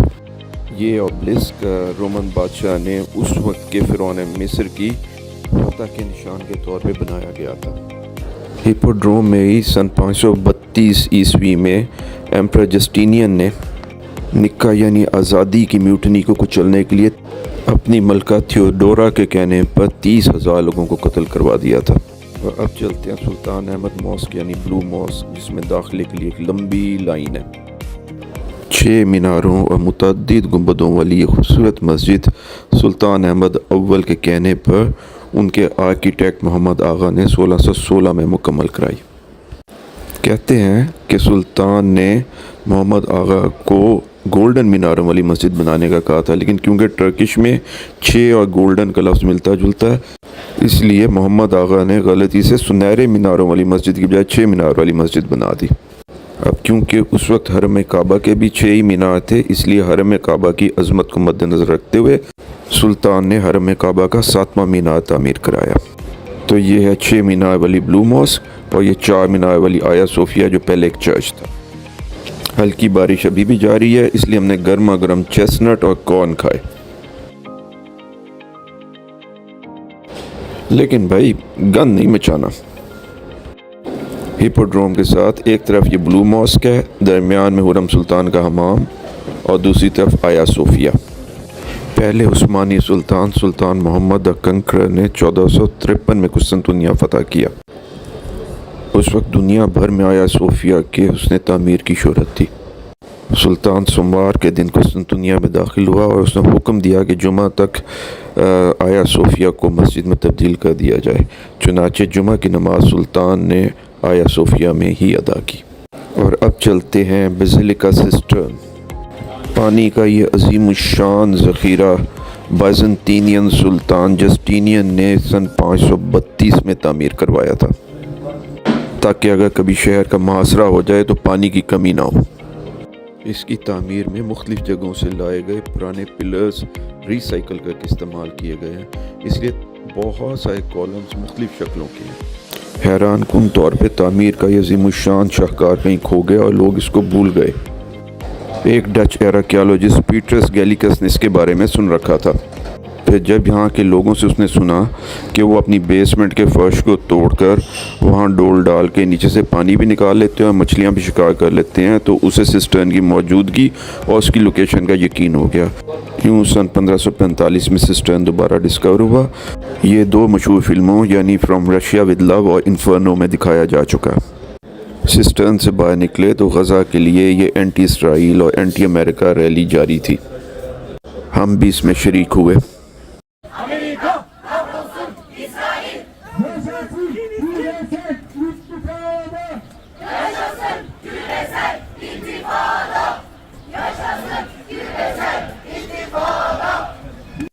गज़ा मुखालिफ इसराइली जारियत के ख़िलाफ़ इस करारदाद पर खदीजा समेत हम सब ने अपने जज्बात तहरीर किए।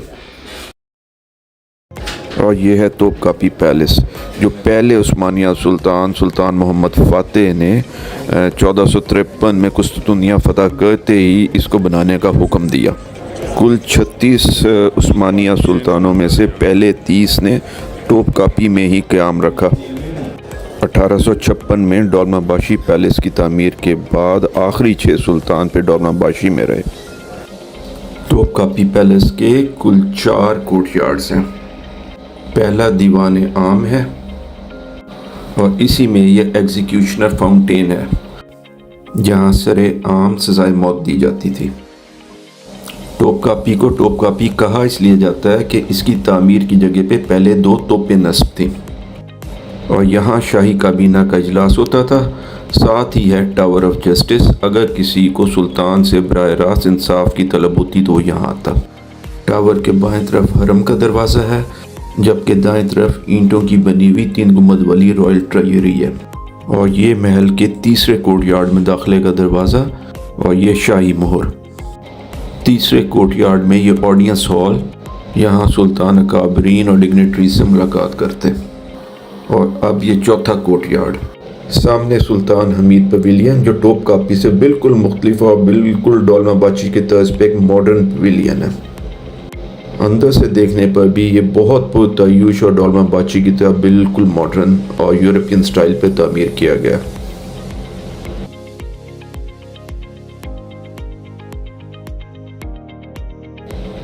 इस तामीर की आराइश भी यूरोपियन और ज़्यादातर फ्रेंच है।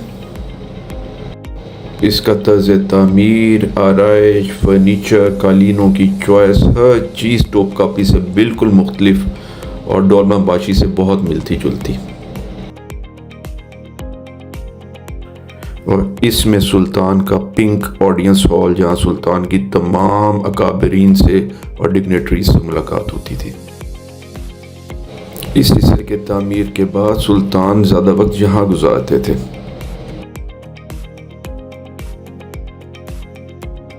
और ये तोपकापी पैलेस के अंदरूनी चौथे और सबसे प्राइवेट कोर्टयार्ड का लायंस गार्डन। और सामने पैलेस का प्राइवेट पेविलियन, जिसके अंदर बगदाद पेविलियन और सर्कमसियन रूम्स हैं। और ये गार्डन है जहाँ से तमाम बॉस्फोरस का नज़ारा किया जा सकता है। तोपकापी पैलेस की एक बालकनी से बॉस्फोरस का नज़ारा। और ये है सुल्तान की मुलाकातों के लिए बगदाद चैम्बर।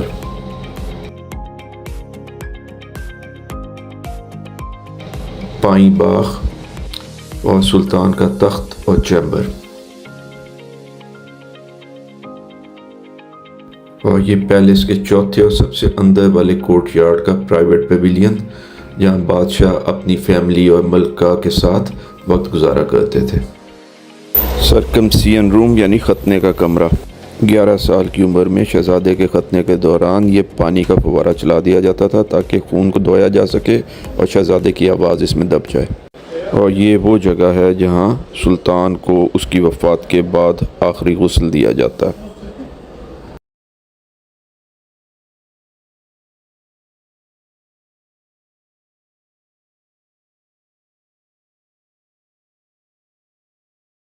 अब आपको दिखाते हैं शाही ख़जाने की एक झलक। इसमें शाही ख़ानदान के ज़ेर इस्तेमाल कीमती अशिया, जवाहरात, ज़ेवरात और हुरम सुल्तान के ज़ेर इस्तेमाल बहुत सी अशिया शामिल हैं।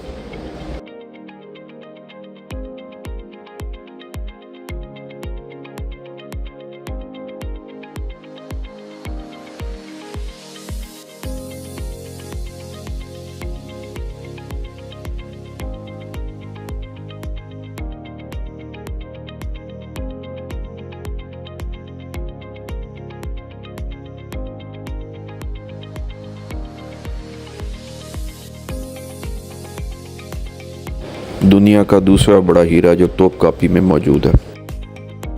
सुल्तान का खसूसी तख्त,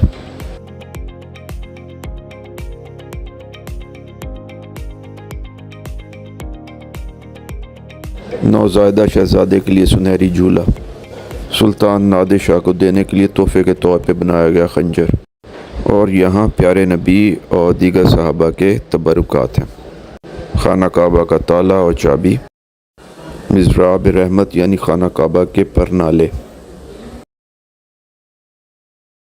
प्यारे नबी के कदमों के निशान और आप सल्लल्लाहु अलैहि वसल्लम के खतूत, प्यारे नबी के नालैन मुबारक, हज़रत फ़ातिमा का कुर्ता, प्यारे नबी की तलवारें, हज़रत उमर की तलवार, हज़रत अली की तलवारें, हज़रत खालिद बिन वलीद की तलवार। तोपकापी के बाद अब चलते हैं स्पाइस बाज़ार, जिसको आजकल मिस्र बाज़ार भी कहा जाता है। स्पाइस बाज़ार के बाहर खूबसूरत मस्जिद और बेहतरीन पार्क। आइए आपको स्पाइस बाज़ार के अंदर ले चलते हैं। तरह तरह की दुकानें, बेतहाशा मसाले और मज़े मज़े की कई चीज़ें।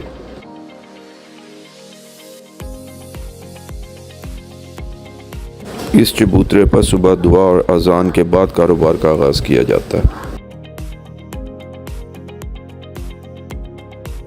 स्पाइस बाज़ार और ग्रैंड बाज़ार के दरमियान मार्केट, जहाँ पे मौजूद ड्रेसेस हमारी बेगम को बहुत पसंद आए।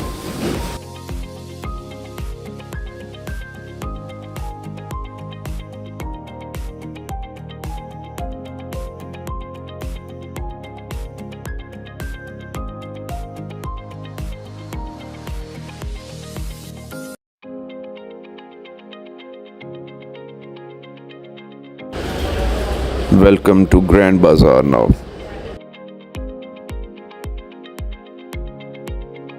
स्पाइस बाज़ार और ग्रैंड बाज़ार दोनों कवर्ड मार्केट्स हैं, और ग्रैंड बाज़ार तो बहुत ही बड़ी है। इसको सही तरीके से देखने के लिए कई घंटे दरकार हैं।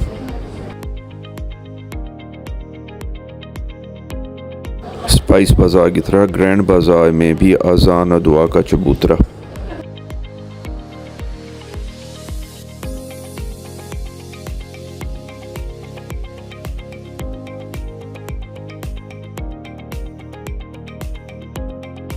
ग्रैंड बाज़ार में हमारा फ़ोटो सेशन।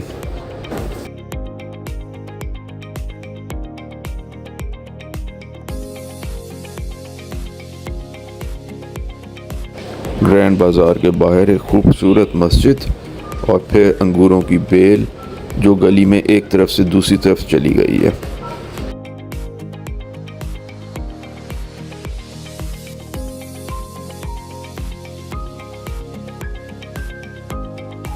एक खूबसूरत रोड कर्ब कैफ़े।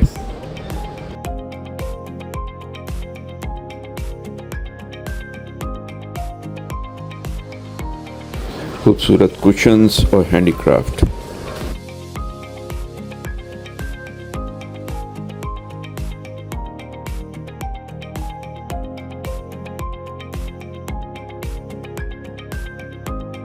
बिल्लियों से इतना प्यार कि कुशन भी बिल्ली की शक्ल के। स्ट्रीट कैफ़े और कलरफुल चेयर्स।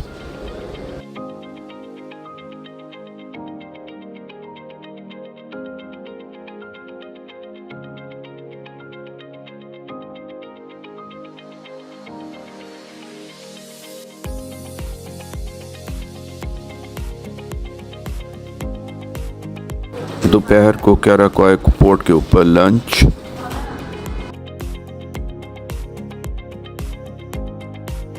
शाम को वर्लिंग दरवेश शो देखा।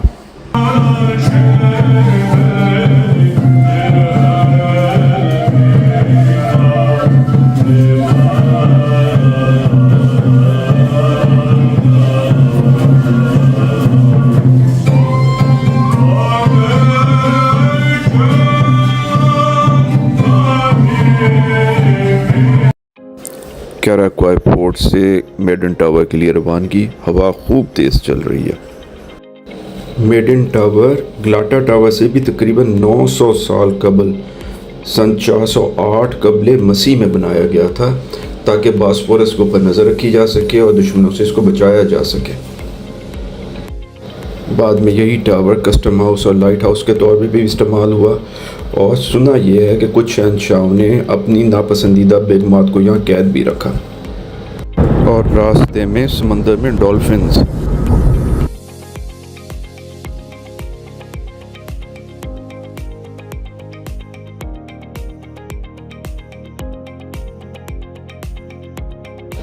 मेडन टावर की बालकोनी से बॉस्फोरस और इस्तांबुल का नज़ारा।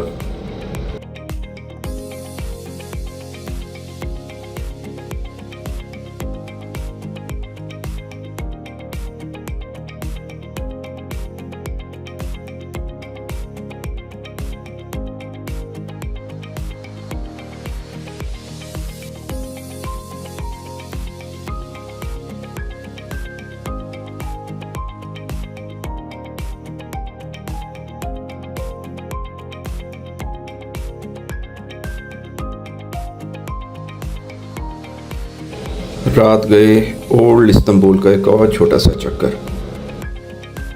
ब्लू मॉस्क बाय नाइट,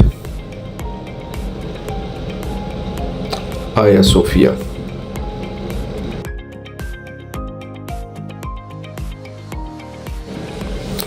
और फिर ग्लाटा टावर के साथ से होते हुए होटल वापसी।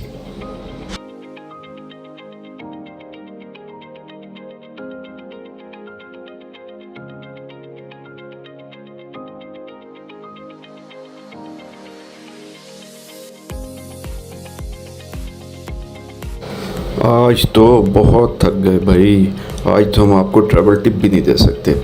हम भी सो रहे हैं, आप भी सो जाइए, इंशाल्लाह कल मिलेंगे। खुदा हाफिज़, शब बखैर, अल्लाह निगहबान, स्वीट ड्रीम्स।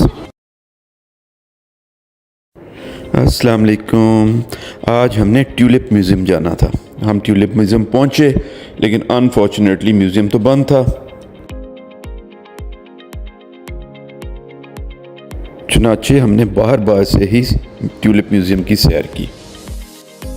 म्यूज़ियम के अंदर एक सिरेमिक्स की नुमाइश लगी हुई थी। खदीजा बाजी ने इसमें खूब भाग दौड़ की और टर्टल से तो हमारी दोस्ती हो गई। कुछ खूबसूरत सिरेमिक डिज़ाइंस आप भी देखिए।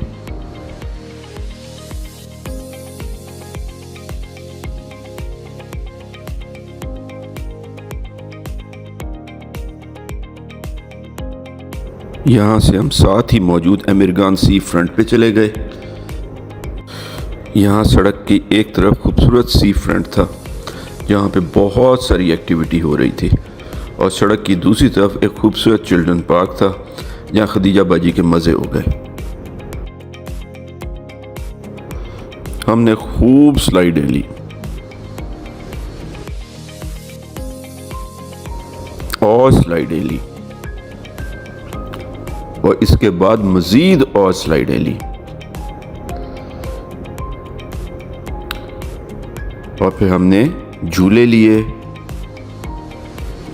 स्विंग्स के मज़े लिए।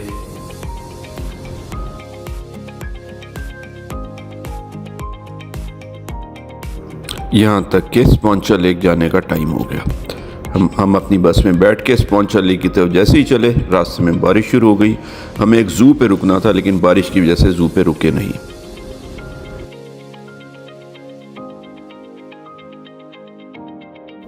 बल्कि हमारा अगला स्टॉप नेचुरल हनी यानी शहद की एक बहुत बड़ी दुकान ऑर्गेनिक हाउस था। ये माशूकिया टाउन के साथ कर्तबे पहाड़ी के बिल्कुल दामन में वाक़ है।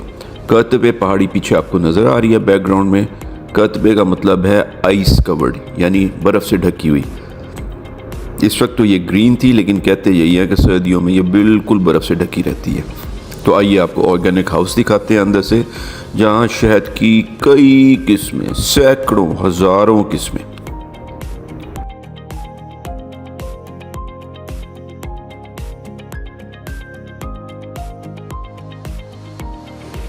तुर्की की रिवायत के मुताबिक यहाँ पे भी एक बिल्ली थी।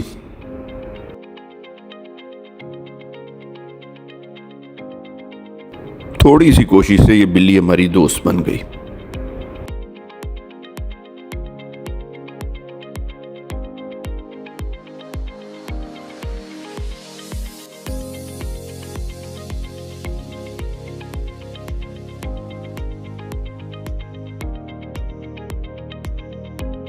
लैला ने खूब मुख्तलिफ़ किस्म के शहद चखे और ख़रीदे भी, जिनको बाद में मुझे उठाना पड़ा।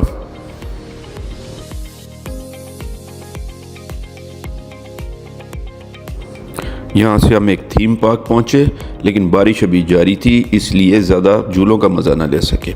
वहाँ खतीजा बाजी ने हमें बताया कि इस घर को एक भूत ने उल्टा कर दिया है। हमारा अगला स्टॉप माशूकिया की वादी में एक खूबसूरत जंगल रेस्टोरेंट।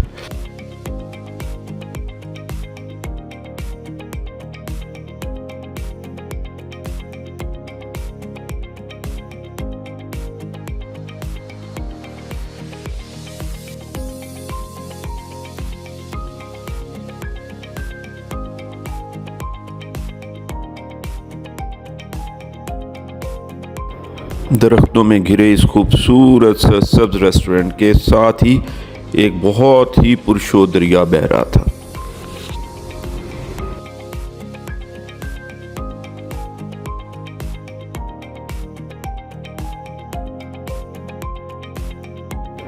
रेस्टोरेंट के दरवाजे पे हमारे गाइड आपको खुशामदीद कह रहे हैं।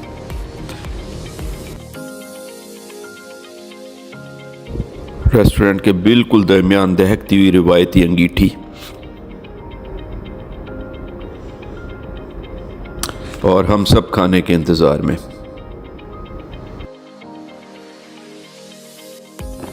खाने के बाद हम स्पॉन्चा पहुंच गए। खूबसूरत टाउन, लेकिन बारिश हो रही थी।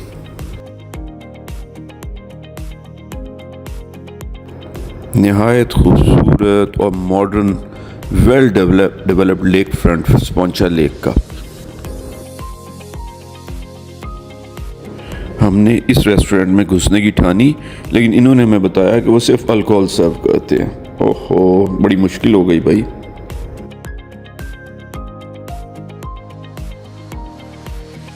बारिश और ठंडी हवा के बावजूद हम सब कंबलों में लिपट के मज़े से लेक फ्रंट पे घूमते रहे।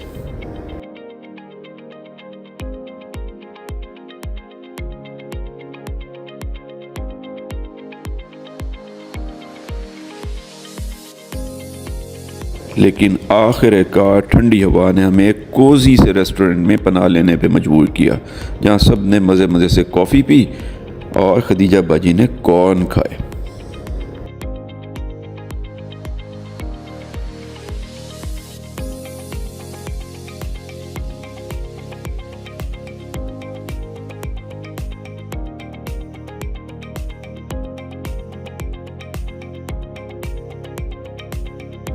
खुशकिस्मती से थोड़ी देर में मौसम बेहतर हो गया।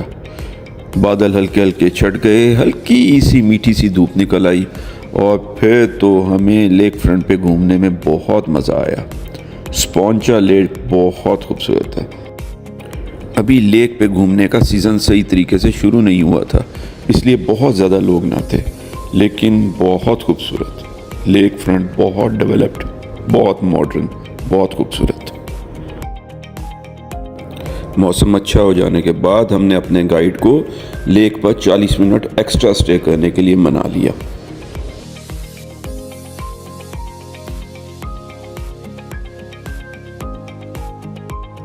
लेकिन ये 40 मिनट पलक झपकते में गुजर गए और आखिरकार हमें वापसी का सफ़र शुरू करना था, इसलिए सब लोग बस की तरफ लपके। लैला ने लेक से वापसी का गम कोक पी के गलत किया और खदीजा ने भूतों की कहानियां सुना के हमें डराने की कोशिश की।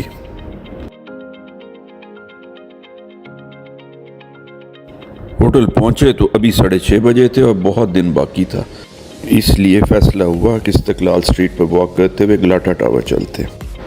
इस्तकलाल स्ट्रीट से गलाटा टावर जाते हुए हम नहायत ही एक आल्टीसान स्ट्रीट से गुजरे, जिसमें तरह तरह की खूबसूरत चीज़ें फ़रोख्त के लिए रखी हुई थी।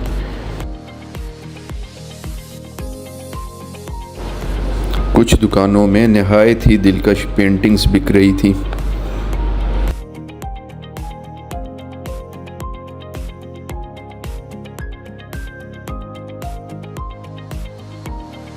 इसी तरह आलात मौसीकी की भी बहुत सारी दुकानें थी।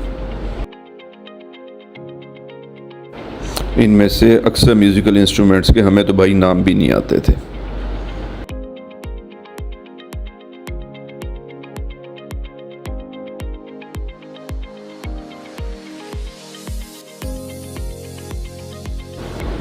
फवाद साहब को यहाँ पे भी एक बिल्ली मिल गई, एक नहीं बल्कि दो। हमने खदीजा से बिल्ली को आइसक्रीम देने के लिए मांगी, लेकिन बहरहाल उसने इनकार कर दिया, इसलिए बिल्ली को कैट फूड पे ही गुजारा करना पड़ा, जो वहाँ लोग आते जाते बिल्ली को डाल जाते हैं। और फिर ये कैसे हो सकता है कि आप इस्तांबुल आएँ और आपको नज़र बद से बचाने वाली नज़र बोंजुक यानी ब्लू आई नज़र ना आए। तुर्की में ख़ास तौर पर, लेकिन पूरे एजियन इलाके में नीले रंग के शीशे की इस आँख के अक्स का कारोबार अरूज पे है। तरह तरह के हर डिज़ाइन, हर साइज़, हर रंग, हर फैशन की ब्लू आइज़।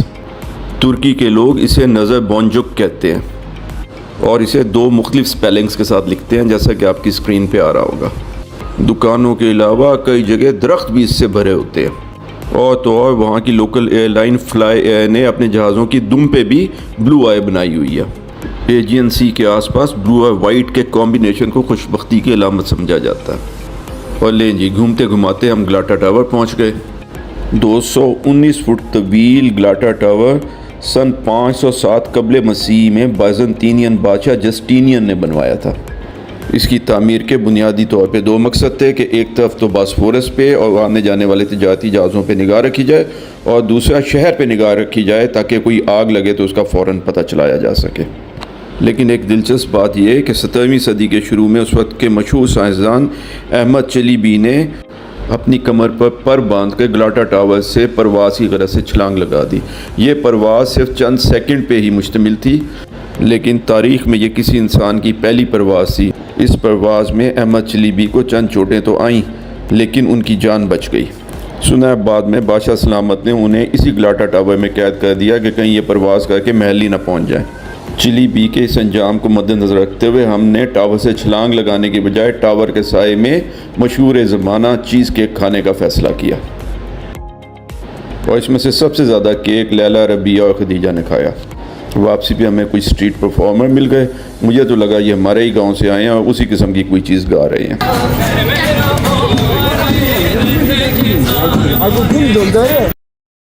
वापसी पर रात के 10 बज रहे थे, लेकिन इस्तकलाल स्ट्रीट पर ट्राम और अवाम दोनों रवां दवां। हम अलबत्ता बहुत थक गए थे, इसलिए हम सोने जा रहे हैं। खुदा हाफिज़, आप भी सोइए, इंशाल्लाह कल मुलाकात होगी। खदीजा भी सो गई है अपनी ट्राम के अंदर। आज हमारा इस्तांबुल में आखिरी दिन है, कल पाकिस्तान के लिए वापस रवानगी है। ये हमारे होटल के स्वीट से बाहर का मंजर। ये हमारी miss street, MIS street. Left side पे मेन रोड है जहाँ से हमें टैक्सी मिल जाती है 100 गज़ पे, और ये 100 गज़ पे ही दाएं साइड पे इस्तकलाल। खदीजा बाजी बाहर जाने पे बहुत एक्साइटेड है, हम भी एक्साइटेड हैं। लें जी, पार्टी रेडी होके नीचे आ गई है और 2 मिनट में हम इस्तकलाल स्ट्रीट पे हैं।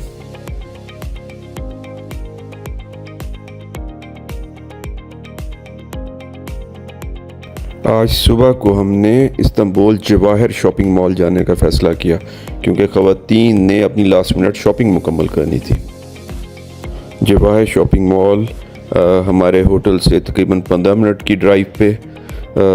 किसी भी मॉडर्न शॉपिंग मॉल की तरह ये भी एक बहुत ही खूबसूरत मॉल है, लेकिन बहुत ब्राइट। 5 मंजिला इस मॉल में तकरीबन सारे बड़े इंटरनेशनल एंड टर्की के लोकल ब्रांड्स भी हैं और एक बहुत ही मज़ेदार फूड कोर्ट भी।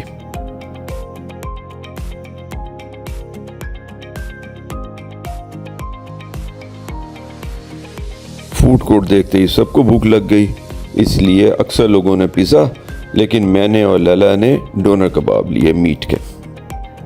बाय द वे, टर्की में चिकन के डोनर कबाब खाने वालों को इंतहाई बेकदरी की निगाह से देखा जाता है, ख्याल कीजिएगा। शॉपिंग मॉल के बाद इस्तांबुल की सड़कों पे आवारागर्दी। हमें एक मेहरान भी नज़र आई, पाकिस्तान की याद आ गई। लगता है इनको भी पता चल गया कि कल हम पाकिस्तान वापस जाने वाले हैं। ये मेहरान यहाँ ऑब्वियसली ऑल्टो के नाम से आ रही है। हमने भी एक छोटी सी वीडियो बना ली ताकि सनद रहे और वक्त ज़रूरत काम आए। फ़ादी के नाम पे हज्जाम की दुकान है, जिसको देख के फ़ादी साहब खुश हुए और ख़ुशी से अवाम के नारों का जवाब दे रहे हैं। यहाँ से घूमते घुमाते हम इस्तांबुल मॉडर्न सी फ्रंट पे पहुँच गए। यहाँ लैला ने सबको फ्रेश, मीठे और मज़ेदार लोकाट और अंगूर पेश किए जो वो माल से ख़रीद के लाई थी। इस्तांबुल मॉडर्न जो है वो गलाटा सी पोर्ट और कतबा सी पोर्ट के दरमियान एक नहायत खूबसूरत नया डेवलप्ड शॉपिंग मॉल और सी फ्रंट एरिया है, जहाँ बहुत खूबसूरत वॉक के लिए प्रोमेनाडे डेवलप्ड है और ठंडी ठंडी धूप में यहाँ तो बैठने का मज़ा ही कुछ और था।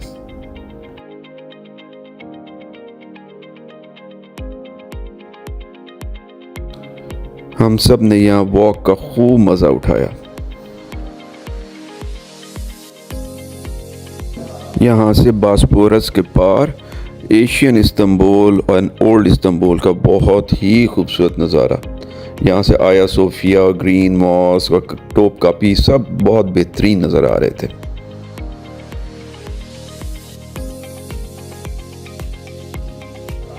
नहायत मॉडर्न, खूबसूरत और हाई एंड रेस्टोरेंट्स और खूबसूरत प्रोमेनाडे।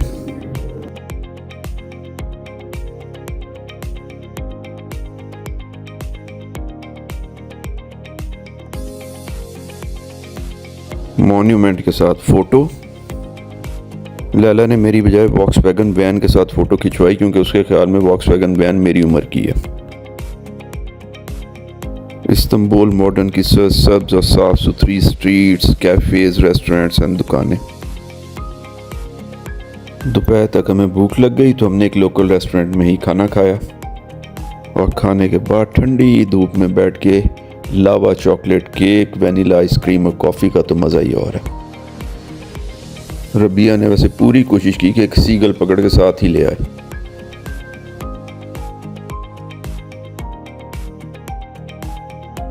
पाँच बजे की चाय एक कवर्ड रेस्टोरेंट में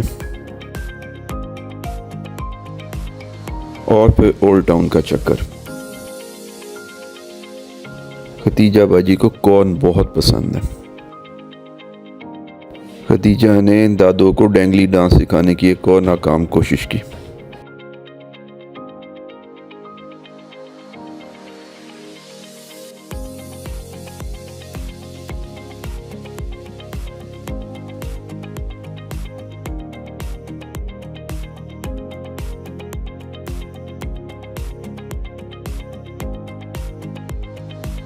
खूबसूरत और नफीस टर्किश हैंडीक्राफ्ट, सिरामिक्स और कारपेट्स।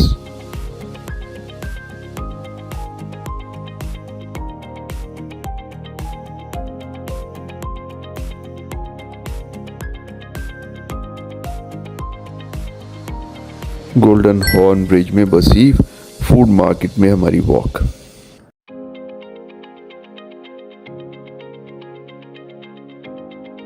अपनी पसंद की मछली चुनें, फ्राई कराएं और खाएं।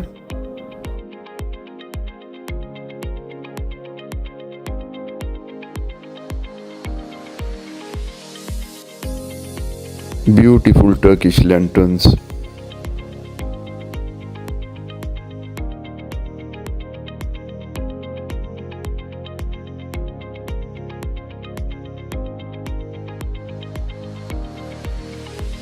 खदीजा की डॉगी से दोस्ती कराने की बड़ी कोशिश की गई लेकिन खदीजा किसी की बातों में नहीं आई।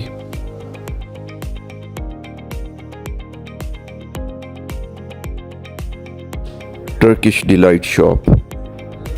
अब आप खुद ही बताएं वजन कैसे ना बढ़े।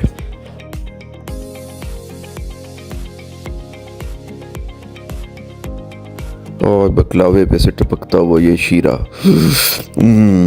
यमी।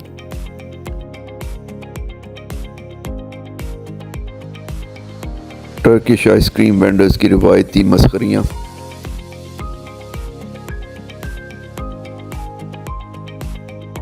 होटल वापसी पर हमारे होटल के सामने ही वाक़े इस बेहतरीन रेस्टोरेंट से इस्तांबुल में हमारा आखिरी डिनर, जिसके बाद कल हमारी पाकिस्तान रवानगी है इंशाअल्लाह।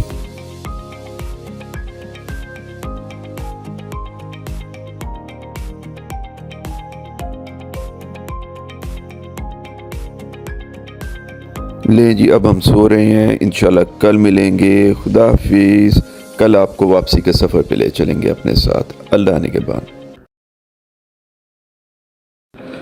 कल रात खदीजा बाजी नाराज़ हो गई क्योंकि बीच में उन्हें स्ट्रॉबेरी आइसक्रीम नहीं मिली।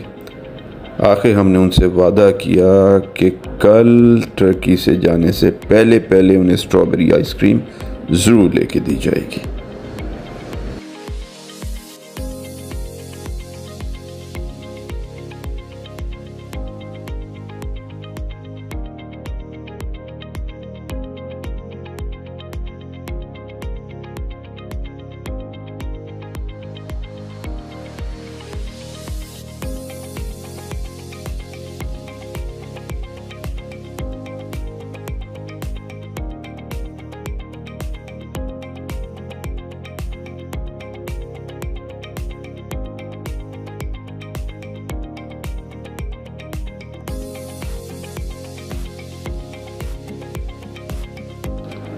सुबह नाश्ते पे खदीजा ने हमें ये बताया कि बैटमैन दुश्मनों से कैसे लड़ता है, आप भी ज़रा देखें।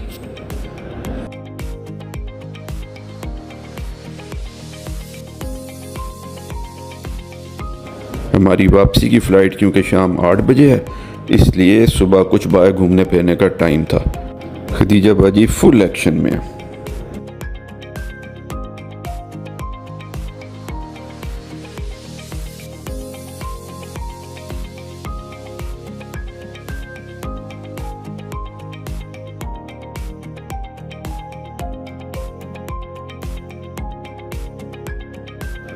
एयरपोर्ट रवानगी से पहले हस्बे वाज़ा खदीजा बाजी को स्ट्रॉबेरी आइसक्रीम लेके दी गई।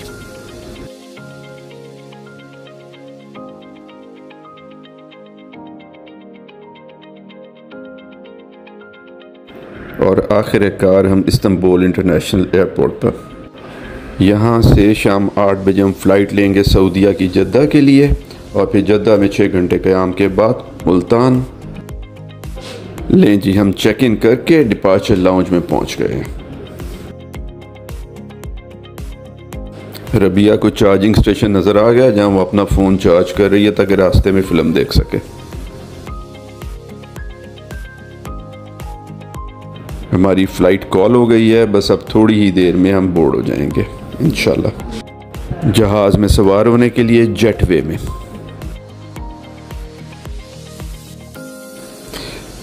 खदीजा बाजी ने विंडो सीट पे कब्ज़ा कर लिया है, जिस पे वो खूब खुशी का इज़हार फरमा रही हैं। इसके बाद वो बिस्मिल्लाह और कलमा शरीफ पढ़ के सफ़र का आगाज़ करेंगी। हाथ लगाना। हाय। हमने तो देखा था, आपने देखा था? देखा था।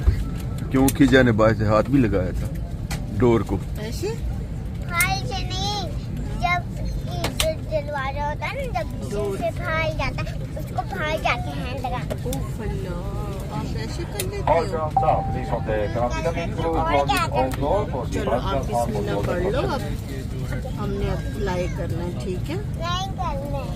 आप कर ले जानी। बिस्मिल्लाहिर्रहमान बिस्मिल्लाहिर्रहमानिर्रहीम। क्या बात। ला इलाहा, हेलो। चलो कलमा पढ़ो। ला इलाहा ला इलाहा मुहम्मदुर रसूलुल्लाह। रसूलुल्लाह। क्या बात। अब कुछ नहीं होगा। अब कुछ नहीं होगा, हम खैर से हम चले जाएंगे बस। इंशाअल्लाह। लेकिन हम कहाँ जा रहे हैं? हम जा रहे हैं Jeddah. Jeddah.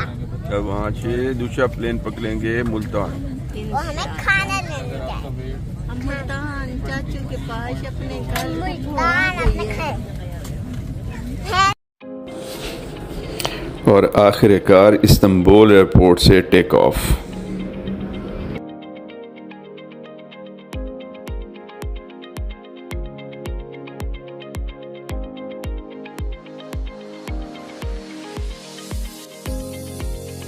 Bye bye Istanbul, फिर मिलेंगे इंशाल्लाह।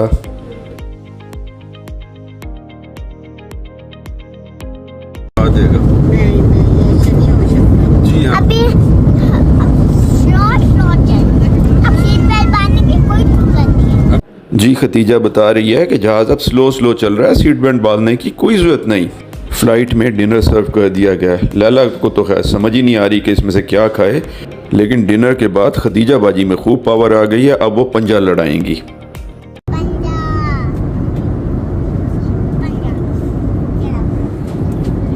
हाँ, 3 पे स्टार्ट करेंगे। मैं कहूँगी 3 पे।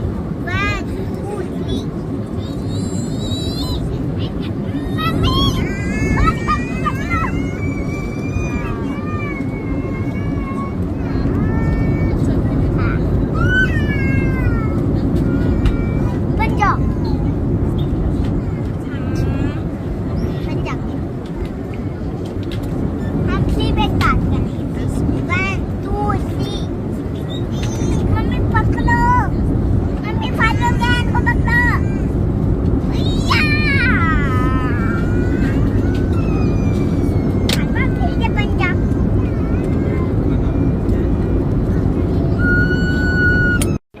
जद्दा में हमारा क़याम 6 घंटे, इसलिए खदीजा और मैं तो एयर मैट्रेस बिछा के सो गए।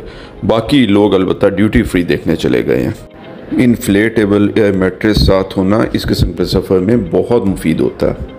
आप अपनी कमर मज़े से सीधी कर सकते हैं, वगरना इन लोगों की तरह थकी थकी शक्लें बना के बैठे रहेंगे।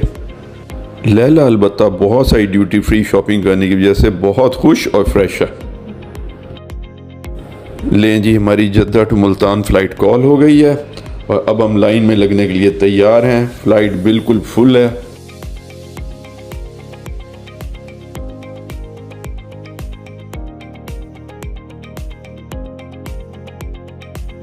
खदीजा बाजी एक मरतबा फिर विंडो सीट पर फ़्लाइट एंजॉय करने के लिए फुल तैयार।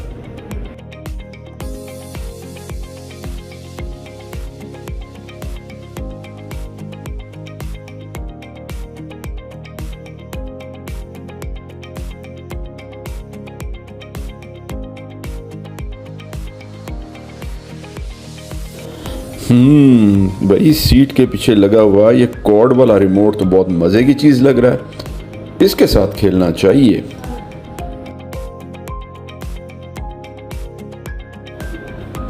मम्मी को कहते हैं कि मम्मी रिमोट निकाल दें।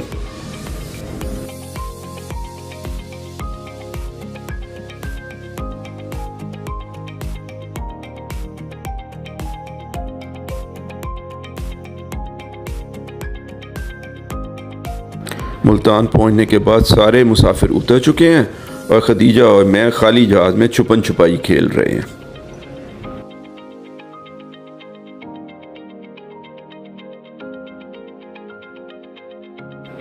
Okay aeroplane, bye bye bye bye, welcome Multan.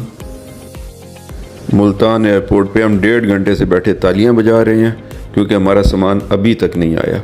इस दरमियान में दुबई की 2 और परवाज़ें आके अपना सामान लेके जा चुकी हैं। हमें अभी तक अपने सामान का इंतज़ार है। आखिरकार अल्हम्दुलिल्लाह हम घर पहुंच गए। हमारे साथ साथ रहने का बहुत शुक्रिया। अगले सफ़र पे फिर मिलेंगे। अल्लाह हाफिज़।